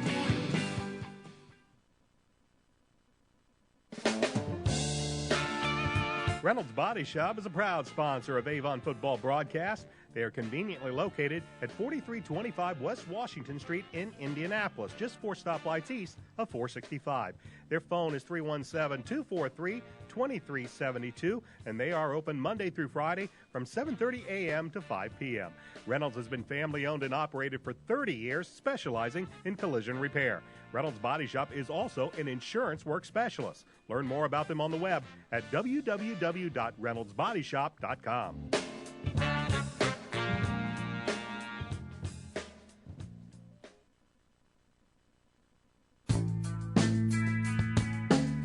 McNamara Florist is Indy's hometown florist since 1954, with 8 convenient locations, including the new Avon store on Rockville Road. McNamara Florist is famous for our floral designs for all occasions that help our clients express their emotions through flowers. Visit McNamara Florist for outstanding personal service and to select from the renowned home decor merchandising, including stunning Christmas classics. McNamara Florist is located at 9655 East Highway 36 in Avon, and you can give them a call at 579-7900.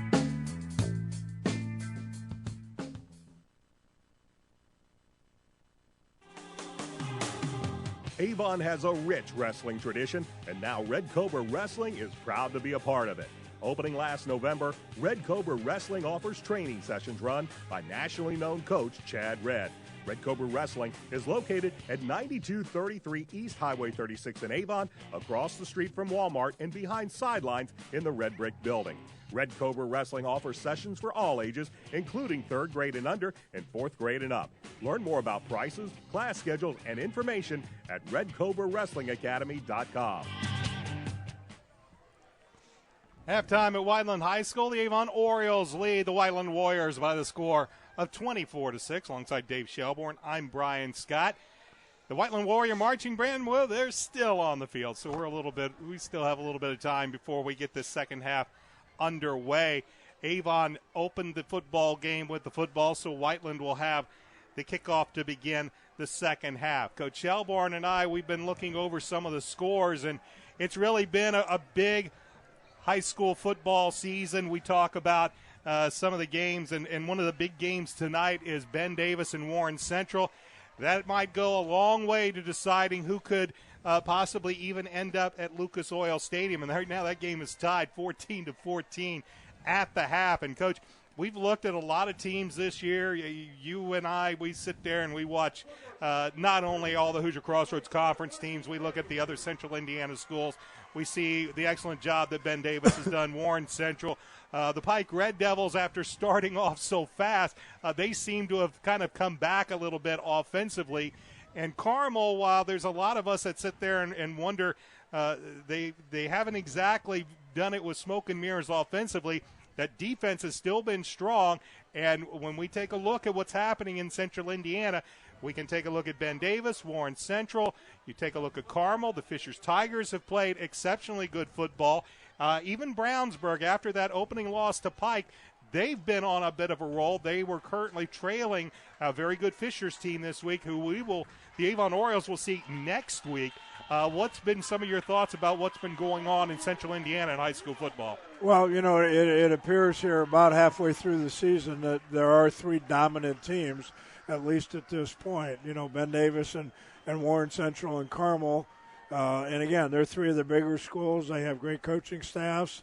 They're schools that they have the emphasis and they want to be competitive and they want to be the best. And this year they have the talent to go along with some of those other things. Some of the other schools that traditionally have been better teams. Center Grove appears to be a little bit down this year.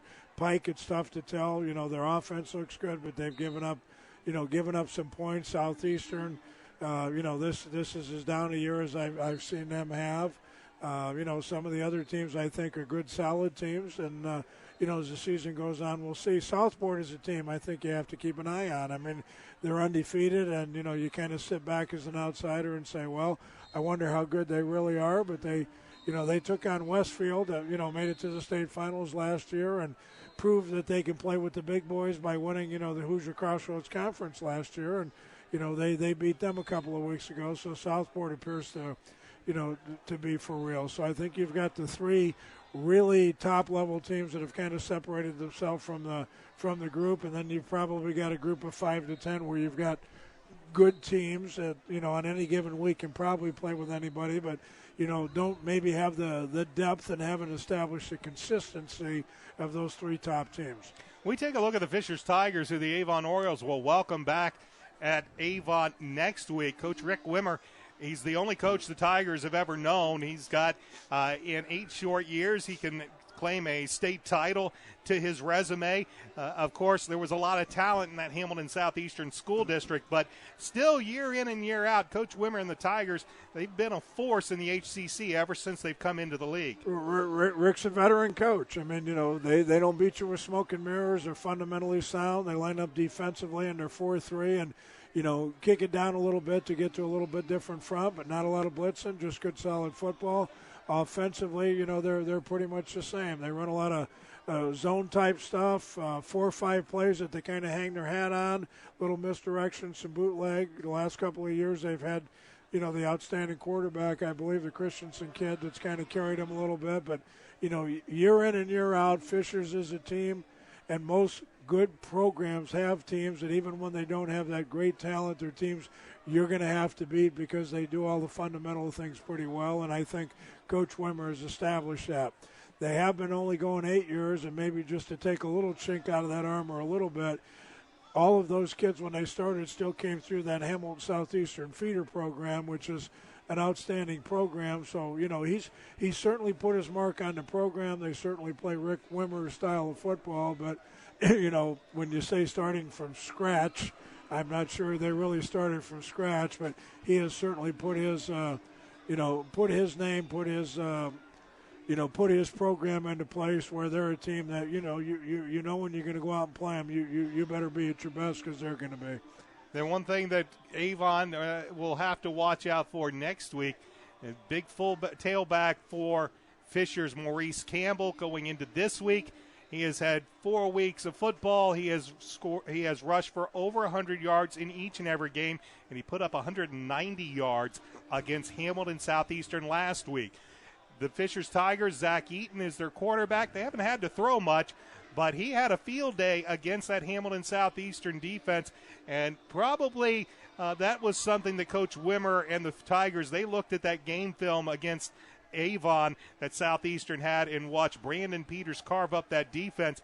Zach Eaton had a day against Hamilton Southeastern. Well, they're a team. They run to set up the play action pass, and they play action pass as well as anybody. And they do it front side, and they do it a little bit backside. So they're going to have to set up that that running game to make it work. They're pretty basic with their assignments. They do a lot of zone blocking, so they don't make a lot of mistakes or have a lot of missed assignments. And again, we've got to get through this second half here, but that game next week when Fishers, could be one of the deciding games in the conference championship this year. The Warriors will have the football to begin the second half. Alex Steffen on to kick. The last few kicks, they've been well short, and this one is no different, except Callaway is going to run up and take it at the 20-yard line. He's going to reverse the field. He'll take it to the 30, and a nice tackle as he is going to be upended over there. I believe getting to him is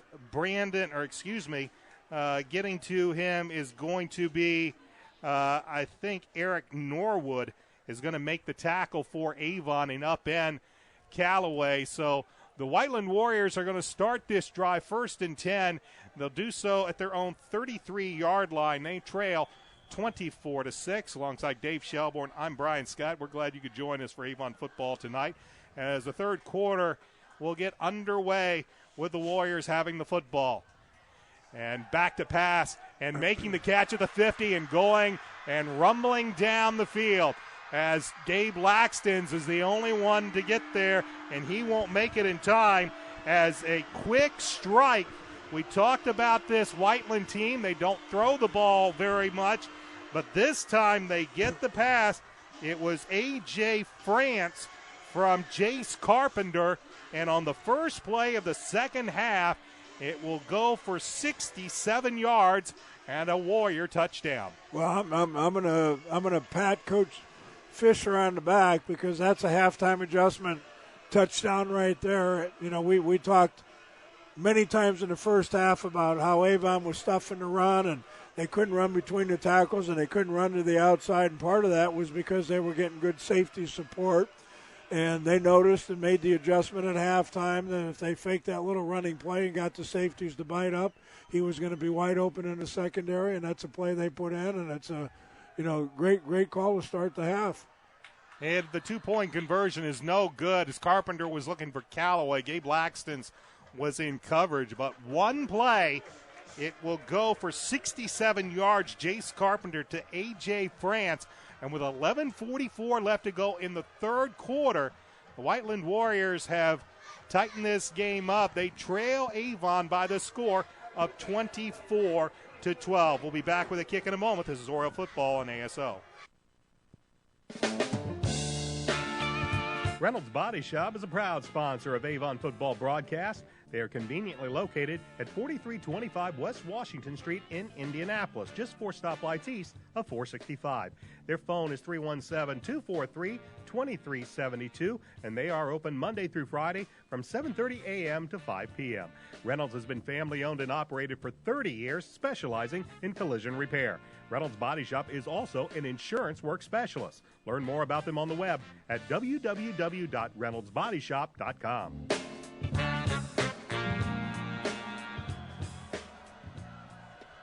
One play covers 67 yards. It does so in about 11 seconds.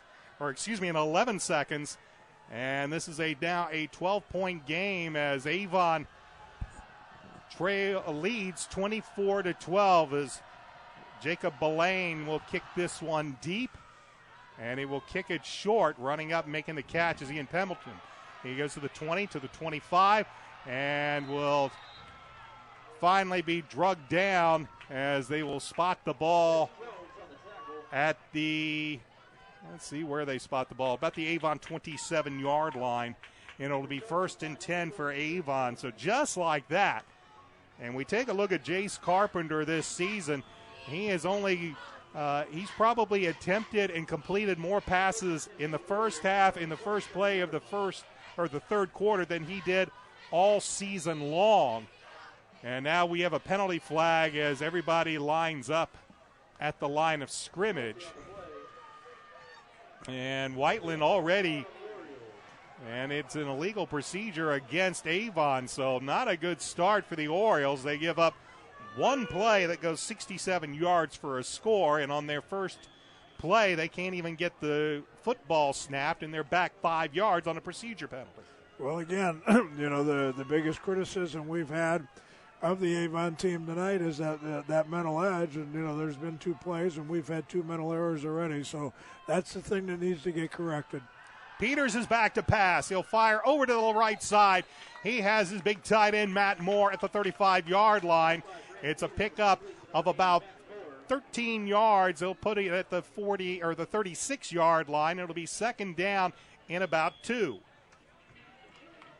So the Orioles pick up the 5 yards and a few extra, and they'll have it second and short from their own 36-yard line as Cole Whiteley and Andrew Griffin come to the near side. Braden Luce will go to the far side on this second and short. Peters will work out of the gun. Here's the give to Darian Love. Love takes it right up the middle and looks like he will have enough for a first down as they'll spot the ball at about the 38-yard line. It will be a first down for the Orioles. Very methodical. This is the way you have to handle it. But, Whiteland's playing with a little more enthusiasm. I think that play, at the end of the first half, they looked like they were ready just to, kind of chalk this game up as a loss. And then the 27-yard touchdown run by the quarterback kind of perked them up in the first play of the second half, has gotten them where they think they're back in the game. 2 wideouts to the near side for Avon as Peters play action, gets pressure, rolls out to his right, looks downfield, fires, and the pass is, take a look on the far side, and the pass is incomplete. Looking for Braden Luce on that far sideline. Pressure came up the middle, and Brandon Peters did a good job to roll out to his right to elude it. Thought he had a chance for Luce on the sideline, but it's incomplete. It'll be second and 10. Brandon does that, I would say, 5 to 10 times a game. There's no stat for it, but he just seems to have a knack for seeing the rush. His peripheral vision is outstanding. He just seems to have a knack to step up, step out, move up, move around, and buy himself more time to make the throw. Here's Darian Love. He's got room to the 50, to the 45, 40, to the 35, and finally ridden out of bounds here on the near side into Warrior territory. Brody Rice, the 5'8", 166-pound senior defensive back, finally was able to wrangle Love out of bounds, but not before Darian takes it all the way to the Whiteland 28-yard line. Darian made a great cutback. He hit the line of scrimmage clean. The linebackers overran. He cut it back to the other side, and really no one laid a hand on him until he was, nearly 40 yards down the field. So again, the offensive line is getting after it. Here's the second half.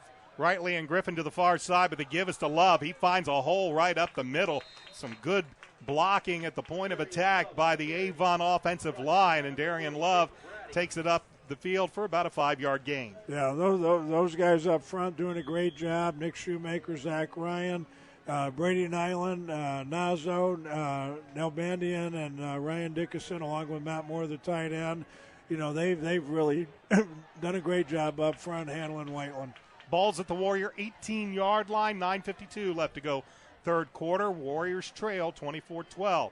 Here's a give to Love, and a nice pursuit coming in to bring him down the line and make the tackle for Whiteland was Austin Browning. We've called his name several times tonight, and he makes a fine play as he pursued down the line and caught Darian Love from behind. Yeah, that's a read play. That defensive end is unblocked.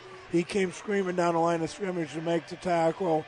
I don't know when, but they're going to run that play again. You'll see Brandon keep the ball and just pretty much walk around the end, on that same play. Braden Lewis is the wide out to the far side of the field. Peters will give it to Darian Love. Love eludes one tackle, breaks through another, and finally Whiteland will stack him up. And he looks like he's going to be maybe just a little shy of the first down marker. It will be fourth down and about a yard to go, and Coach Bless not even thinking field goal here. They're going to bring the offense out and try to ram it back down the Warriors' throat. They've used Brandon Peters on the quarterback sneak here. Darian Love is there, but they're going to work Peters out of the gun on this 4th and 1. The give is to Love. He's going to be met, and a good push as Matt Moore came from behind, help push Darian Love across the yard to gain marker, and it'll be an Oriole first down. Yeah, Darian did a lot of that one on his own. He was met. It looked like he wasn't going to have enough for the first down. He kept his legs going, kind of bounced it to the outside to pick up the first down. So 1st and 10 for the Avon Orioles with the ball spotted at the Whiteland 17-yard line. This is the Orioles' first possession of the second half. Started this drive at their own 27-yard line as Peters will give to Love. Love finds a hole, goes to the right side, and he'll pick up about 5 yards on a 1st and 10 play. Yeah, it's just domination right now up front. You see the surge of white shirts and you see the blue shirts heading backwards, and Avon's found a play to hang their hat on. They can just continue to run that play and be patient. They'll be chalking up a lot of yards rushing the football tonight. A gain of 7 on the play. It'll make it 2nd and 3 from the Warrior 10-yard line. 3 wide outs, 2 to the far side. Peters works out of the gun. Love to his left. The give is to Darian. A little counter and a nice play as coming in to make the tackle for Whiteland was Kyle Harmoning, the outside linebacker, as he saw a little counter action from Darian. Started one way, cut it back the other, and he came in to make the tackle. Well, they're going to have to do something. If they play straight-up defense, Avon will continue to run the football, so they're going to have to move the front, slant the front, bring some linebackers, bring somebody off the corner, do something different than what they've done so far. 3rd down and 5 for Avon as Brandon Peters back to pass. Pressure comes. He throws it up in the corner, and this one's going to be well out of bounds. Pressure coming as 3 blue-clad Whiteland Warrior defenders were making a beeline for Brandon Peters, and he just elected to make sure to throw this one out of bounds, and will bring up 4th down and about 5 yards to go. And Coach Bless is going to leave the offense out on the field. 6:58 remain in the third quarter. Avon with a 24-12 lead, facing a 4th down and about 4 yards to go. Well, let's see if this is the time they're going to run that zone play. If they think Darian can get the first down, they will. Might see Brandon hang on to the football. Nope. Peters back to pass, fires high, pass brought down, complete on a nice pass to Andrew Griffin. Put it up a little high, let Andrew's athleticism. He went up, got the football, brought it down, and it's a first down for Avon. Well, I guessed wrong, but that's always a good play. Peters to Griffin is a great combination. Timing of the throw was good. Pass was a little bit high, but Griffin made the great catch and, got far enough to make sure he got the first down. 1st and goal with the ball at the 7-yard line. Here's Darian Love as he's going to take it off the right side. Still running. No signal. Touchdown, Orioles. As Darian Love runs it in from 7 yards out.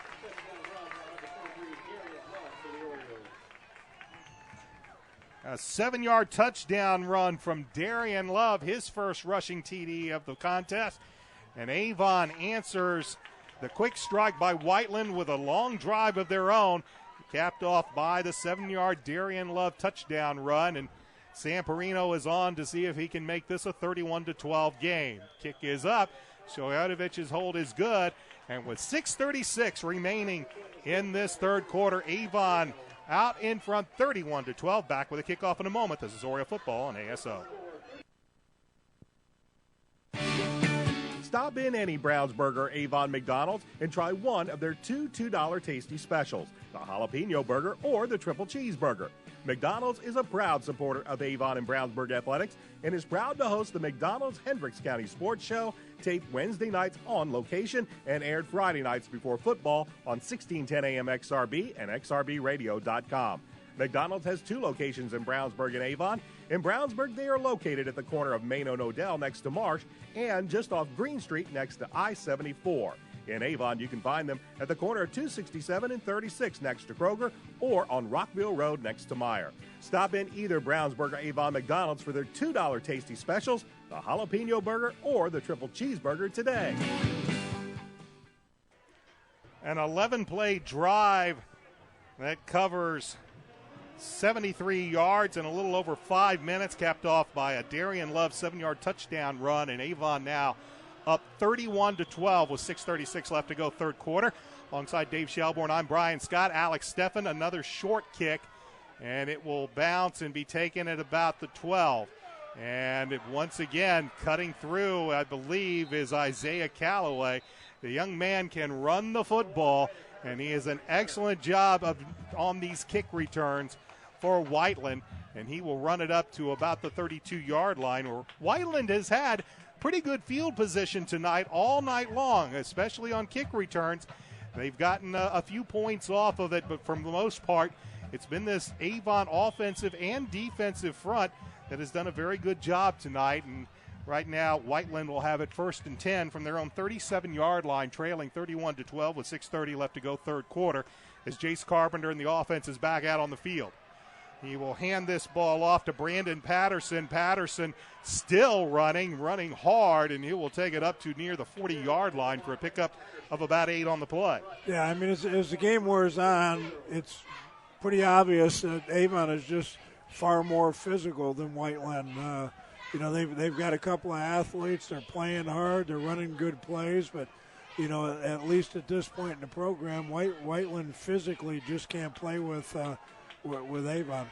Patterson will take it. They'll spot him at the 39. 2nd down and about 3 for the Whiteland Warriors. As Carpenter under center. Here's a handoff to the tailback, and taking it up the middle is, I believe, Brandon Benson with the carry, and he will have enough for a Whiteland 1st down up to about the 44-yard line. So 1st and 10 for the Warriors as the clock marches on in the third quarter, 5 minutes and 40 seconds. As Whiteland, again, they have trying to reestablish the run, though Jace Carpenter, he's taking his chances down the field, as that is Brandon Patterson in motion, but the give is to the tailback, and a nice tackle, as I believe it is Shaw Cloud with the carry, but he's going to be stacked up by a few Avon Orioles for a short gain of only a yard. Yeah, it looked like Joe Belden on the bottom of that pile got good penetration, made the tackle in the backfield. And it's good to see Joe Belden out there. There's, to all reports, that injury he suffered last week in the Brownsburg game on a play that some said should have never have taken place, that the officials failed to stop it on a kick. Joe got a little twisted up, but he's back. He's been a little gimpy this week, but he's practiced well, and he's out there tonight. As play action pass, Carpenter looks downfield looking for Calloway, and there's Gabe Laxton's stride for stride with Isaiah Calloway, and the ball is thrown long, and that is going to bring up 3rd and long. I'm sure that's a bread and butter play of theirs, and they probably like the protection, but when you're down 31-12, that run fake really isn't going to hold too many people. It's a one-man route. They've got their outstanding receiver. They're just trying to get him isolated. I'm a little bit surprised because we're not playing with a free safety right now, that they don't try and maybe turn that route into a crossing route instead of trying to just gun it up the field all the time. You might have a little bit better chance to get open. Carpenter is pressured. He eludes one tackle, looking downfield, will not find anything, and he'll eventually he'll run himself out of bounds well short of the 1st down. For Jace Carpenter, he did a whole lot of running to gain a half yard on that play, but good pressure by Avon and good coverage downfield. Yeah, he did make a good move. I'm not too sure who reminded me of Brandon Peters, but he did make a good move. He looked like he was going to go down for the loss, and he did make something out of nothing. So Coach Fisher is going to elect to punt this ball away, as Andrew Griffin and Braden Luce are going to drop back. And one of those odd punt formations, high snap, and they are going to run the ball on the fake. This is Calloway. Calloway will not make it. They try a little razzle-dazzle, set Calloway back out there for the punt, did an odd formation, and the Orioles stayed true. And just as I was mentioning a moment, Joe Belden was there to help make that play break down. Well, I mentioned right before the half, this is one of those games that Coach Fisher's smart enough to know that physically they probably can't play with Avon, and if you're going to have a chance to win this game, you're going to have to come up with some trick plays. That's as good an opportunity to try something like that anyway, and, what do you have to lose? You're already down 31-12. Why not take a chance? So Avon will take over on downs, and Coach Mark Bless is going to call a timeout. 4:25 left to go third quarter. Avon leads Whiteland 41-12. Back in a moment. This is Oriole football on ASO. Reynolds Body Shop is a proud sponsor of Avon football broadcast. They are conveniently located at 4325 West Washington Street in Indianapolis, just 4 stoplights east of 465. Their phone is 317-243-2372, and they are open Monday through Friday from 7:30 a.m. to 5 p.m. Reynolds has been family-owned and operated for 30 years, specializing in collision repair. Reynolds Body Shop is also an insurance work specialist. Learn more about them on the web at www.reynoldsbodyshop.com.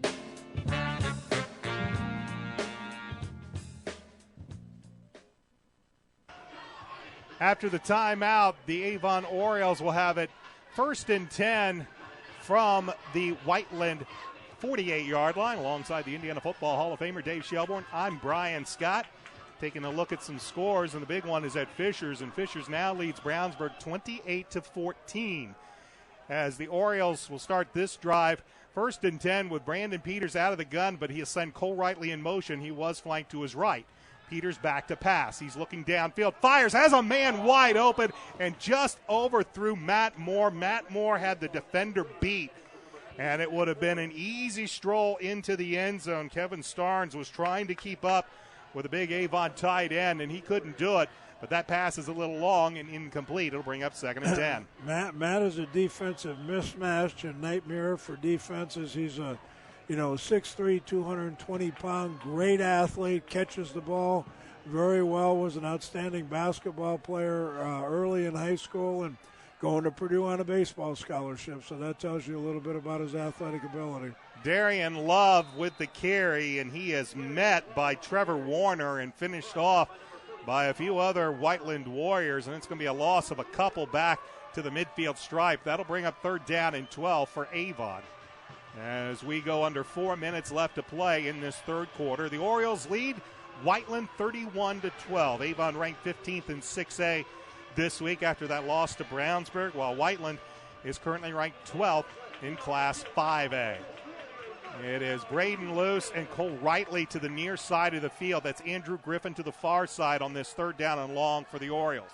Peters out of the gun, drops back, fires. He's looking for Griffin down the sideline, and the pass is incomplete, but a penalty flag on the play. That's just one of those deals where the ball is a little underthrown. Andrew slows down a bit, and the defensive back, Gabe Clippert, just kind of runs right into him, and that draws the pass interference. Well, those are always tough calls, and when it's your guy running the route, you're always positive he's being interfered with, and if you're the defensive coach, you're over there saying, hey, look, he's just doing what he's supposed to do and what he's been coached to do, and we're a long way away, so it's tough to tell, but didn't look like too obvious pass interference from here. They'll spot the ball at the Warrior 35-yard line, 1st and 10. Darian Love right up the middle, and he will go about 15 yards before he is met by Cole Carpenter and drop, but a good run by Darian Love on a pickup of 15. Good to see. I think that's Zach Batustak back in. I heard nope. That's not. Looks like Jacob Buchanan. I think Zach had a little bit of a shoulder ding the first half, and he was held out the first half. I thought at first glance he was back in, but it appears to be Jacob Buchanan in there at fullback right now. It's a gain of 17 down to the Warrior 18-yard line, 1st and 10. I backfield. Here's Darian Love. A little stutter step. The hole really wasn't there, and he ends up being stacked up for a little to no gain. Clock moving, 2:50 left to go third quarter. Orioles with a 31-12 lead. No credit Darian for maybe a half yard on the play, as the football is a little closer to the 17-yard line, but it'll still be 2nd down and a very long 9 as Cole Rightly will come off the field for this 2nd and long. They'll send Andrew Griffin and Braden Luce to the near side, and Buchanan and Love will flank Peters out of the gun. Play action pass. They look down. They're looking for Matt Moore, and Moore is not able to go and haul that in with one hand. He made a lunge for it. Might have gotten a hand on it, but it'll fall incomplete. That'll bring up 3rd and long. Yeah, that's our kind of version of an isolation play, a one-on-one. They know they've got a mismatch with Matt Moore. They're trying to play him man for man. He's a better athlete. They're just running him down the field, letting him get open. And, even though the play looks like it should work, the timing has been off just a touch. But they'll come back to that again soon. Cole Riley, Andrew Griffin to the right, Braden Luce to the left on this 3rd and long. Peters, pressure comes, rolls to his right, fires downfield. Pass is caught and out of bounds. Nice play over on that far side. It was Andrew Griffin. He came down with the football, but they say he came down out of bounds. Pressure forced Brandon Peters off to his right, and that'll bring up 4th down for Avon. Well, he made a great throw on the run there also. I mean, anytime you're throwing across your body, it's always tough, but there was all kinds of zip on that ball, and Andrew did make a great catch. Unfortunately, because of the scramble, he ended up catching the ball a little bit out of bounds. So besides the San Perino field goal, Coach Mark Bless has been going for it on 4th downs all night long. A couple of punts, but it's been the offense on this 4th down and long, up 31-12. Peters back to pass, fires over to left, looking for Braden Luce, off the hands of Braden Luce. The ball was thrown perfectly, but it might have been a little hot. Luce had a step, and Braden will probably say he should bring that one in, but it falls incomplete, and the Orioles will turn it over on downs.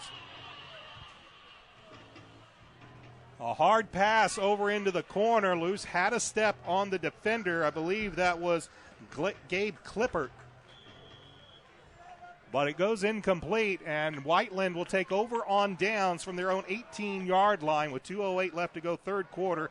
Avon leads 31-12 as Jace Carpenter in the offense back out onto the field for Whiteland. Carpenter gets pressured, and he's gone down. Coming out of nowhere, let's see. Is that Gunner? That is Gunnar Larson, and that's got to be, if you're a coach, especially an offensive line coach, when the nose guard gets that kind of penetration right off the ball, you probably are going to ask a few questions. Gunner's got good quickness. Actually, when I had him in 7th grade, he played a little linebacker and played a little fullback. That's that little quickness involved with wrestling too. That little shot move when you're on your feet, and he used that move to get by the center. Back on 3rd and 15, they'll go to the left side, and they'll pick up some nice yardage on that far side, as I believe Chris Richardson with the carry over to the left, and the 5 yards they lost on the sack, he'll pick that up in about 6 more to bring up 3rd down and 4 for Whiteland. Clock, 1:19 left to go in this 3rd quarter. The Warriors started this second half off rather impressively when Jace Carpenter hit A.J. France on a 67-yard touchdown pass to begin the second half, but Avon answered right back, going 11 plays, taking over 5 minutes off the clock when Darian Love ran it in from 7 yards out. And keeping it as Carpenter looks for some room around the left side, and he looks like he might be close enough for a Whiteland 1st down. It's going to depend on the spot. And they will give the Whiteland Warriors a 1st down on the carry as they'll spot the ball right at the 29-yard line of Whiteland. So Whiteland gets a 1st down, which has been rather elusive actually most of the game. They've had a couple of nice plays, but for the most part, the Oriole defense has done a very good job. Yeah, other than stats, that's exactly what Avon wants. Run the football. Let's get done with this game. Let's keep everybody healthy, and Carpenter pass incomplete. Looks like he was looking for Bryce Staker, his tight end, and Staker had just kind of stopped the route, and it was obvious Jace Carpenter thought he was going to go a little farther down the field. Well, that's the pass they scored the touchdown on the first play, and obviously Avon has made an adjustment. I'm not sure, what kind of tools they've got in their passing game, but everything here still has been play action, which obviously Avon is ignoring, which allows your defensive lineman just to tee off and get into the backfield. 2nd and 10 as Carpenter will hand it off. Coming up near side is Richardson. Penalty flags fly. 2 of them on the play, and this one is coming back. As the Warriors get a nice play, is coming around the near side was Chris Richardson, but might have got a little help on a holding penalty that's going to push the Warriors back.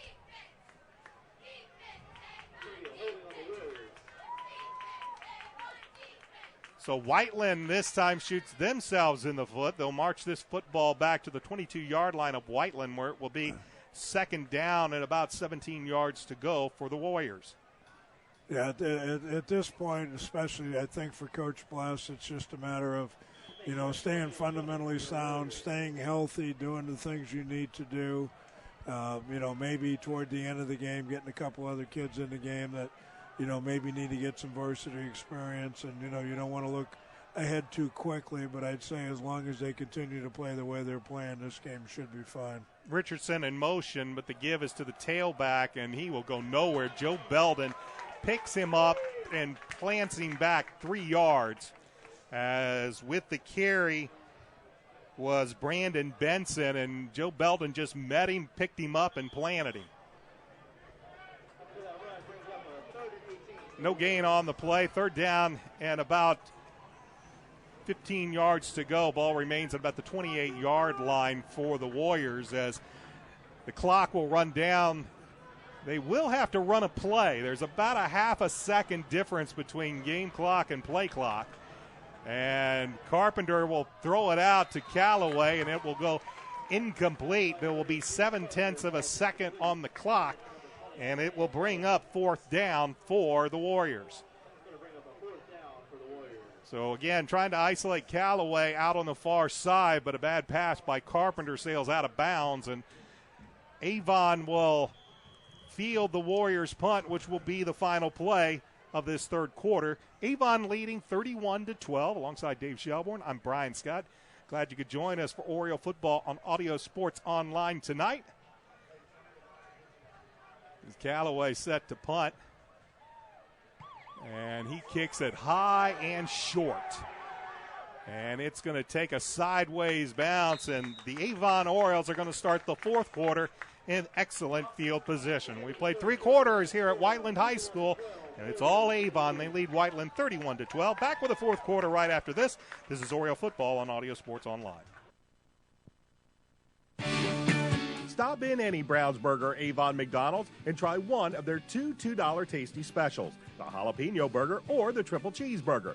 McDonald's is a proud supporter of Avon and Brownsburg athletics and is proud to host the McDonald's Hendricks County Sports Show, taped Wednesday nights on location and aired Friday nights before football on 1610 AM XRB and XRBradio.com. McDonald's has 2 locations in Brownsburg and Avon. In Brownsburg, they are located at the corner of Main and Odell next to Marsh and just off Green Street next to I-74. In Avon, you can find them at the corner of 267 and 36 next to Kroger or on Rockville Road next to Meyer. Stop in either Brownsburg or Avon McDonald's for their $2 tasty specials, the jalapeno burger or the triple cheeseburger today.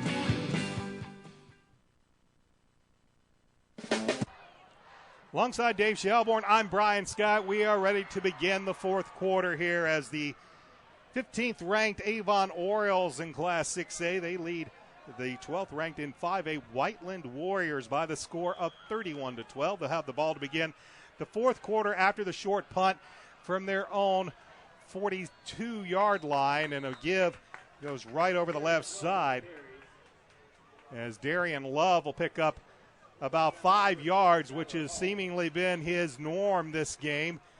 Just about every time Darian has touched it, with maybe a few exceptions, he's been good to run off about 5 yards a carry. Darian has run really hard tonight, made some nice sharp cuts going full speed. He's developing into an outstanding running back, and the offensive line has given him a chance to shine tonight. Peters out of the gun to give us to Love. Love finds a little room, but before it closes down quickly, and it's coming in to make it the tackle for Whiteland. Shooting through was the inside linebacker, and their leading tackler, as I mentioned, Nick Ratty, a 5'10", 225-pound senior. Darian will be credited for about a yard on the play. That'll bring up 3rd down and 4. Just underway in the fourth quarter. Orioles with a 31-12 lead over Whiteland. We will be looking forward to taking on the Fishers Tigers next week. Fishers was up a couple of touchdowns at Brownsburg.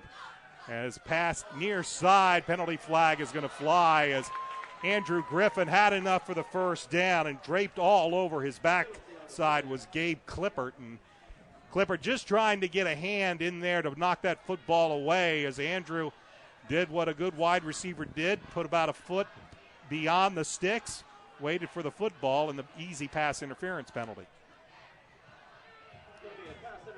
So 15 yards from the previous spot. So instead of a 6-yard gain, it's going to be a good 15-yard gain and move the ball all the way down to the Whiteland 21-yard line. So 1st and 10 for the Orioles as they set up. Yeah, this game's starting to look like an NFL preseason game with all the flags we've seen so far. Jacob Buchanan is your fullback. He took over for Zach Batustik. Play action pass. Brandon Peters, Matt Moore, wide open, touchdown.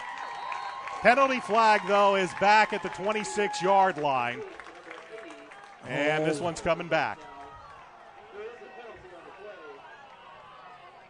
This is obviously a matchup that the Orioles, and this is the second time that they've hooked up on a nice play from Peters to Matt Moore, and it's called back. The touchdown is called back. We were just looking at some scores. Fishers now is blowing out Brownsburg 42-14, and this is a Brownsburg team that at the beginning of the season, some wondered after that Pike loss where they were blown out, they went and played a Lawrence North team, which is frankly abysmal. Came back, beat a pretty decent Franklin team, but had to come back in the second half before impressing against Avon. Here's Darian Love. He'll take it straight up the middle, and as I mentioned earlier, he'll pick up 5 yards. But after last week's game against Avon, Brownsburg opened quite a few eyes. They found themselves ranked in the top 10 for the first time in well over a year as Coach Brett Comer and the Bulldogs were headed to Fishers tonight. But as we mentioned, Coach Rick Wimmer's Fishers Tigers, they are the strong team right now in the Hoosier Crossroads Conference, it seems, and they are blowing out the Bulldogs tonight. 2nd down and about 20 to go as Peters is back to pass. Fires downfield, looking for Andrew Griffin. Touchdown, Orioles. A 32-yard touchdown pass from Brandon Peters to Andrew Griffin. And it just took the Orioles a couple of plays longer, but they score the touchdown on the nice pass from Peters, this time to Andrew Griffin. Yeah, nice play, good protection. You know, and as this game wears on, it's just becoming obvious. And Avon just has better skilled athletes than Whiteland, and you know we're bigger and stronger up front.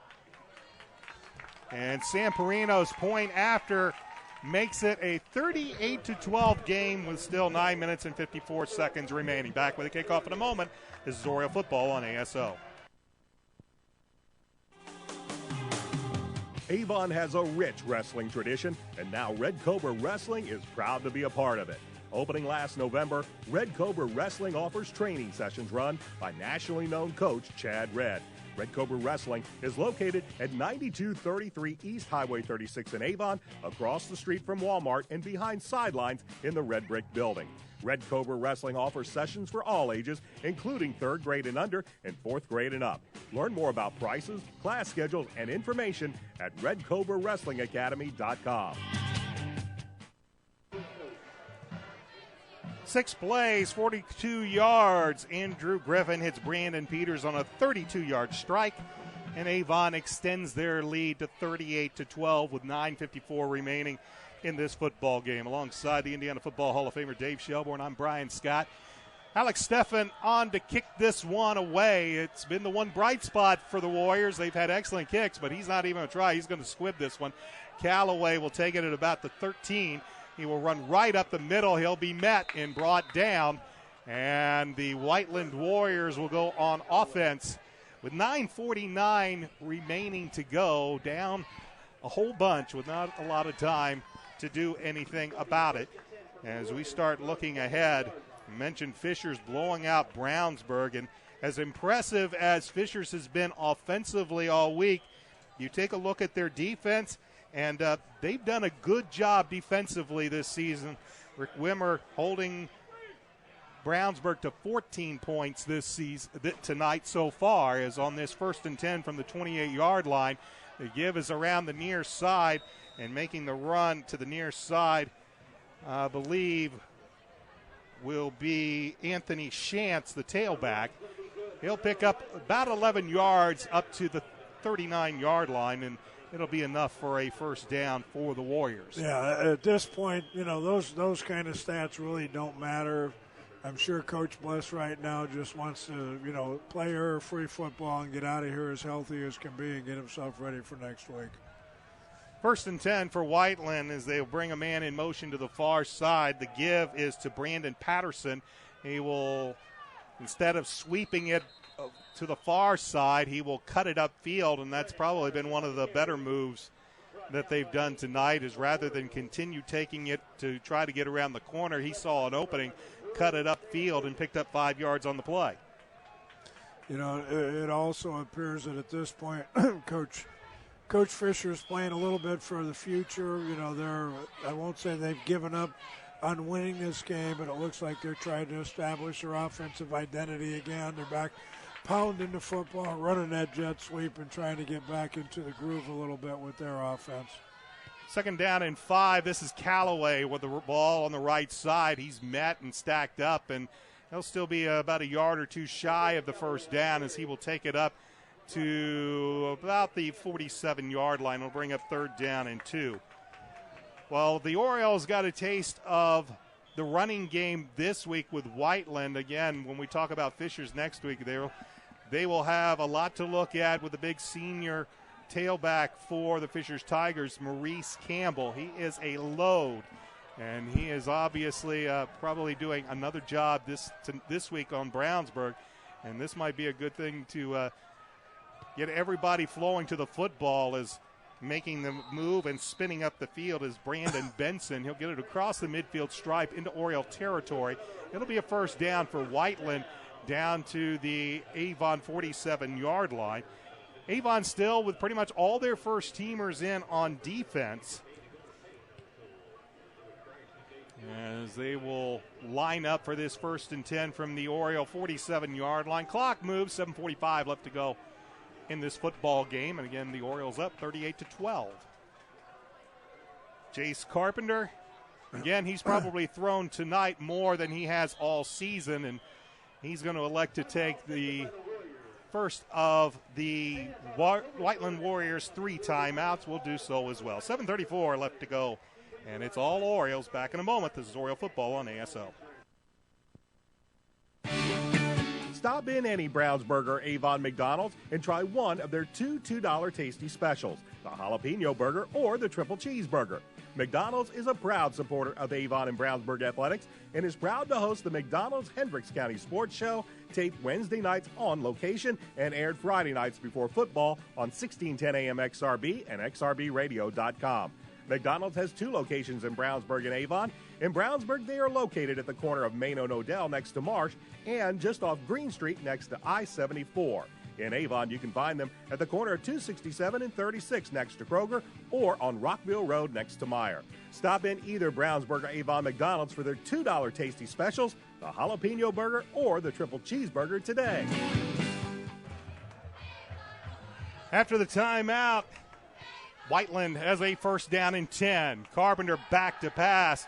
He will fire downfield, and he will miss badly, as Jace Carpenter has not had to throw a whole lot this season, but he was very impressed. That was a pretty good throw by the young sophomore quarterback. He aired that one out, and he showed he does have a bit of an arm. He just didn't really have anybody to throw the ball to. Well, and he showed earlier on that touchdown run that he is a good athlete, because he had a great run in the open field, avoided a couple of tacklers, and had to run over a couple of defenders to get into the end zone. So he's a sophomore. He's still learning, but, he's held up very well under pressure and shown a lot of poise out here tonight.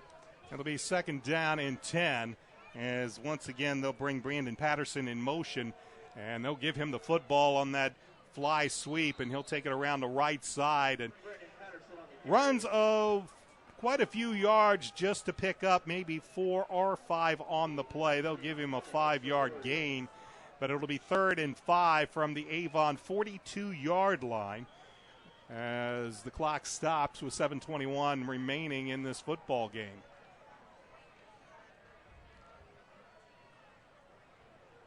So 3rd and 5 as the Warriors head to the line of scrimmage. Jace Carpenter bending under center, looking over the Oriole front. Once again, Patterson in motion. But the give is to the tailback, and he's going nowhere. And once again, there to make the tackle is Joe Belden, as Shaw Cloud nowhere to go, as Joe Belden was there to shoot across the line of scrimmage and nail him for a 2-yard loss. Yeah, Joe's had a great game. They haven't been able to block him. He's, pretty much been able to do whatever he wants to do up front. He's getting great penetration, and he runs awfully well, so he's able to run down those running backs, especially, when they're in between the tackles. 4th and 8 as Patterson in motion, and it's Carpenter on a delay. He'll cut it up, and he'll have some running room. He's down to the 10, to the 5, and he'll finally be pushed out of bounds on the far side of the field. Gabe Laxton's with a touchdown-saving tackle. Nothing but a little bit of a delay. Faked the inside handoff, just kind of put it on his hip, and then found plenty of room around the right side. He rumbles down, and it'll be 1st and goal for the Warriors. Yeah, nice little counter play. Good call. Caught Avon napping there just a little bit. Gabe made a great play chasing it down and preventing the touchdown. It looked like he was going to take it all the way when he first broke clean. 1st and goal from the Oriole 4-yard line. Clock shows 6:34 left to go in this football game. Avon still well out in front, 38-12, but the Warriors are fighting here at the end as the give is right up the middle to Anthony Shantz. Shantz might pick up a yard on the play before he's brought down in the interior of that Oriole defense. It'll bring up 2nd and goal. Yeah, this is just a pride drive here. Avon wants to do everything they can to keep them out of the end zone. Whiteland, and I'm sure Coach Fisher, again, wants to put a little spark back in his offense so they can get ready to play their game next week. So, this is an interesting and an important drive for both teams.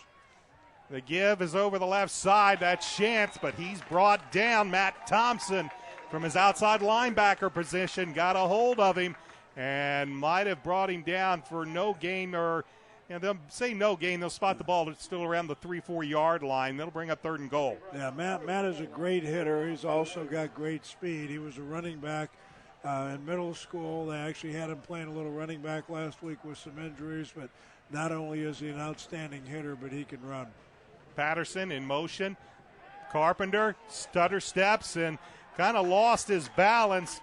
Thomas Williams came shooting across as that little bit of delay by Carpenter allowed Williams to shoot across and bring him down for a loss on the play. It'll bring up 4th and goal with the ball back now at the 5-yard line.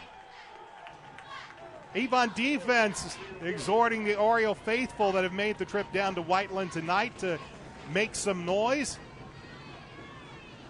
And a big 4th down and goal as the Oriole defense looking to hold the Warriors out of the end zone. Play clock down to 5.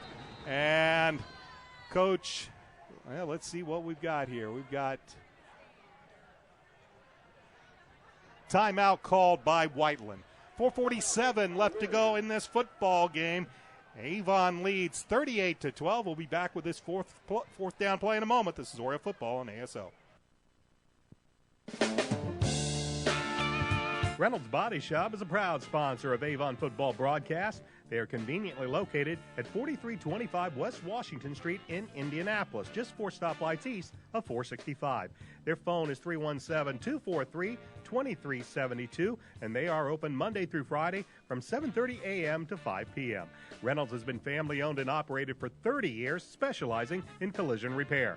Reynolds Body Shop is also an insurance work specialist. Learn more about them on the web at www.reynoldsbodyshop.com.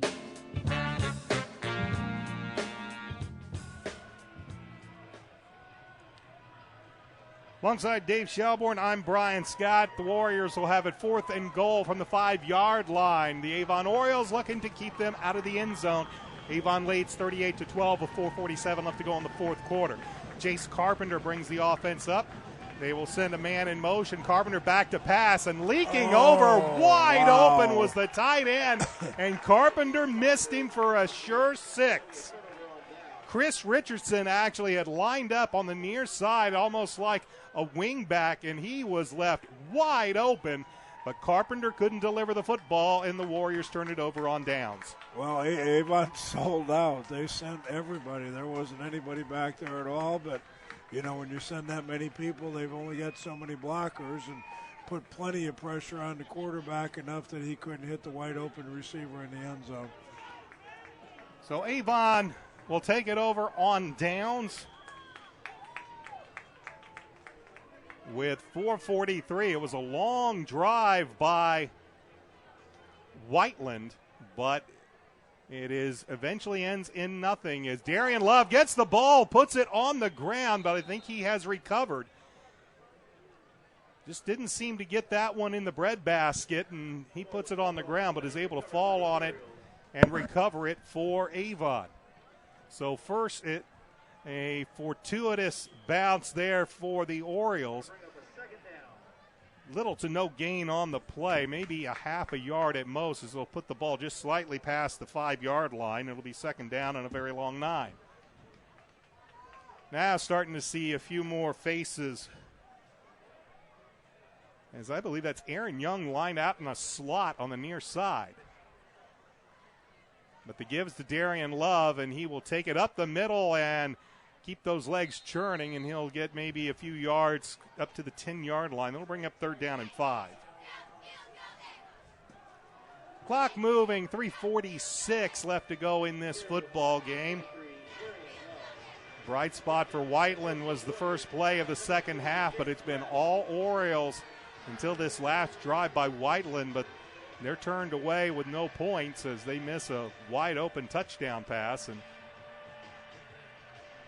Avon will have it on a 3rd down and 5. Whiteland shows blitz. Now they'll back out of it as Peters stays in the gun. The give is to Darian Love. Love is not going to find a whole lot of room, and Avon is going to be forced to go 3 and out here and punt this football away, but they'll do so with the clock winding down. Whiteland with only 1 timeout remaining, and the Orioles will punt this ball away with under 3 minutes left to go in the football game. And really, this is a good thing because you're getting a chance to practice something that, you know, could be very important in a close game. They're going to be forced to punt out of the end zone. You know that Whiteland, because they're down by a couple scores, is going to bring the house here, and I would guess. They're not even putting a single safety. Now they're going to leak somebody back there, but they're bringing everybody. Alex Steffen will get a boomer of a punt. And a fair catch is muffed, and it's picked up. And you could tell that was going to be bad news from the get-go because Nick Hibbard, the long snapper, I commented on him earlier. His dad, Scott, was on my coaching staff, and he's still helping out here. You know, this is a kid that's found a way to contribute to the team. He's snapped the ball very well because he hustled downfield. He got an opportunity to come up with that big play. I'm sure that's a story he's going to be telling at reunions, you know, and you know, for the rest of his life. Great play, great kid, outstanding family. Real happy for Luke that he made that play. I'm sorry for Nick. There's a give is coming over at the left side and running the football for Avon now is Hunter Tischler. You could tell that punt, that was going to be bad news for Whiteland. They had not put a single safety back. That's where Isaiah Calloway had been. Eventually, Brody Rice, the coaching staff, told him to go back there to field the punt. You could tell he wasn't sure of that at all. It was a great punt by Alex Steffen, and that allowed the Orioles to get downfield, and I'm sure that gave Brody Rice a few butterflies in his stomach to see those white-clad jerseys coming after him. Yeah. It'll be 2nd down and 3 for Avon. Brandon Peters in the game, and I believe that is Aaron Youngs as a wide out to the near side. But the give is right up the middle, and this is Tischler. Tischler will have a first down as he'll barrel inside the 35 down to about the 33-yard line. Yeah, well, that was always a pet peeve of mine. I always had two guys back, and I'm going to look like a genius now because obviously the fumble, but I never wanted the guy returning the ball to be looking at the ball, trying to check the people coming downfield. We always had one guy back there as a talker, and one guy's job was to only catch the football. So the running back is the 6 foot, 170-pound junior Hunter Tischler. He's to the left. That is Aaron Young's out to the near side. Is starting to see some other players in. Tischler carries the ball. He's going to be met and dropped. It is still, however, Brandon Peters in at quarterback for the Avon Orioles as Tischler picks up a couple of yards. And we're under a minute left to play in this football game. So Avon with a nice bounce-back win against a team that we've watched Whiteland play this year, and they've played very well against some teams, but this has been a good bounce back for Avon after last week's disappointment in Brownsburg. They go on the road. They beat the 12th-ranked team in Class 5A tonight, and now they're going to be heading back to Avon ready to take on a Fishers team. And we start talking about some of the big games this week. Ben Davis is losing to Warren Central 28-21. They take the final snap here, and that's going to do it as the Avon Orioles are going to improve to 3-2 on this football season as they're going to head back to Avon and wait for a Fishers Tigers team that will come in ranked undefeated, and depending on how things go tonight, the Tigers started tonight's action ranked 6th in Class 6A. They could be moving up higher. Westfield is knocking off Hamilton Southeastern 34-20. So right now it looks like Fishers is in the driver's seat, but a win next week by Avon, that changes things in the HCC quite a bit. And Coach, we look at this, Coach Bless is going to take that bus ride back home. This was the kind of game you wanted to see after last week's disappointment again at Brownsburg. Yeah, this is absolutely what they needed to do. They needed a confidence builder. They came out here offensively and did just about anything they wanted to do. They ran it through. Offensive line dominated things up front. Defensively, other than a player or two, I can't imagine that Whiteland had anywhere near double figures in first downs, and most of those came late in the game. So overall, I think it was a good win. As best I can tell, other than maybe Zach Patustak's shoulder, we stayed relatively healthy. They'll go in this week, make a few corrections, and do everything they can to get ready for that Fishers game next week that actually has a little bit more to it because it's our homecoming also. The Orioles did a great job running the football. They did a great job passing the football, but probably most importantly, they did a great job defensively tonight. There will be some things to look at this coming week, namely penalties. That's something that Coach Mark Bless is going to be hammering this week all week long because coming up against Fishers, they cannot afford those type of mistakes against a very, very good Fishers Tigers team that, as I mentioned, will likely come into play next week undefeated and smelling a Hoosier Crossroads Conference championship with very few obstacles in their way. Should Fishers win tonight, they control their own destiny. There would be no other undefeated HCC, no other teams in the HCC that would be undefeated in league play. That means Fishers would hold their own destiny. Win by Avon changes a lot, and that means it's a very big game coming up next week, and we will have it all for you right here on Audio Sports Online. Dave Shelburne will be back with me. We'll have the pregame show at 6:45 and the kickoff between the Avon Orioles and the Fishers Tigers set for 7 o'clock. Once again, your final score here from Whiteland High School.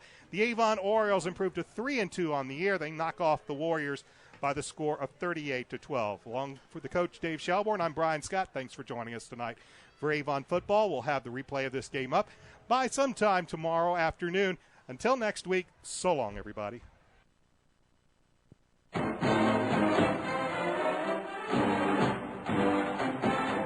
Thanks for tuning in to Avon Varsity Football on Audio Sports Online. Tonight's game has been brought to you by McDonald's, Reynolds Body Shop, McNamara Florist, and Red Cobra Wrestling.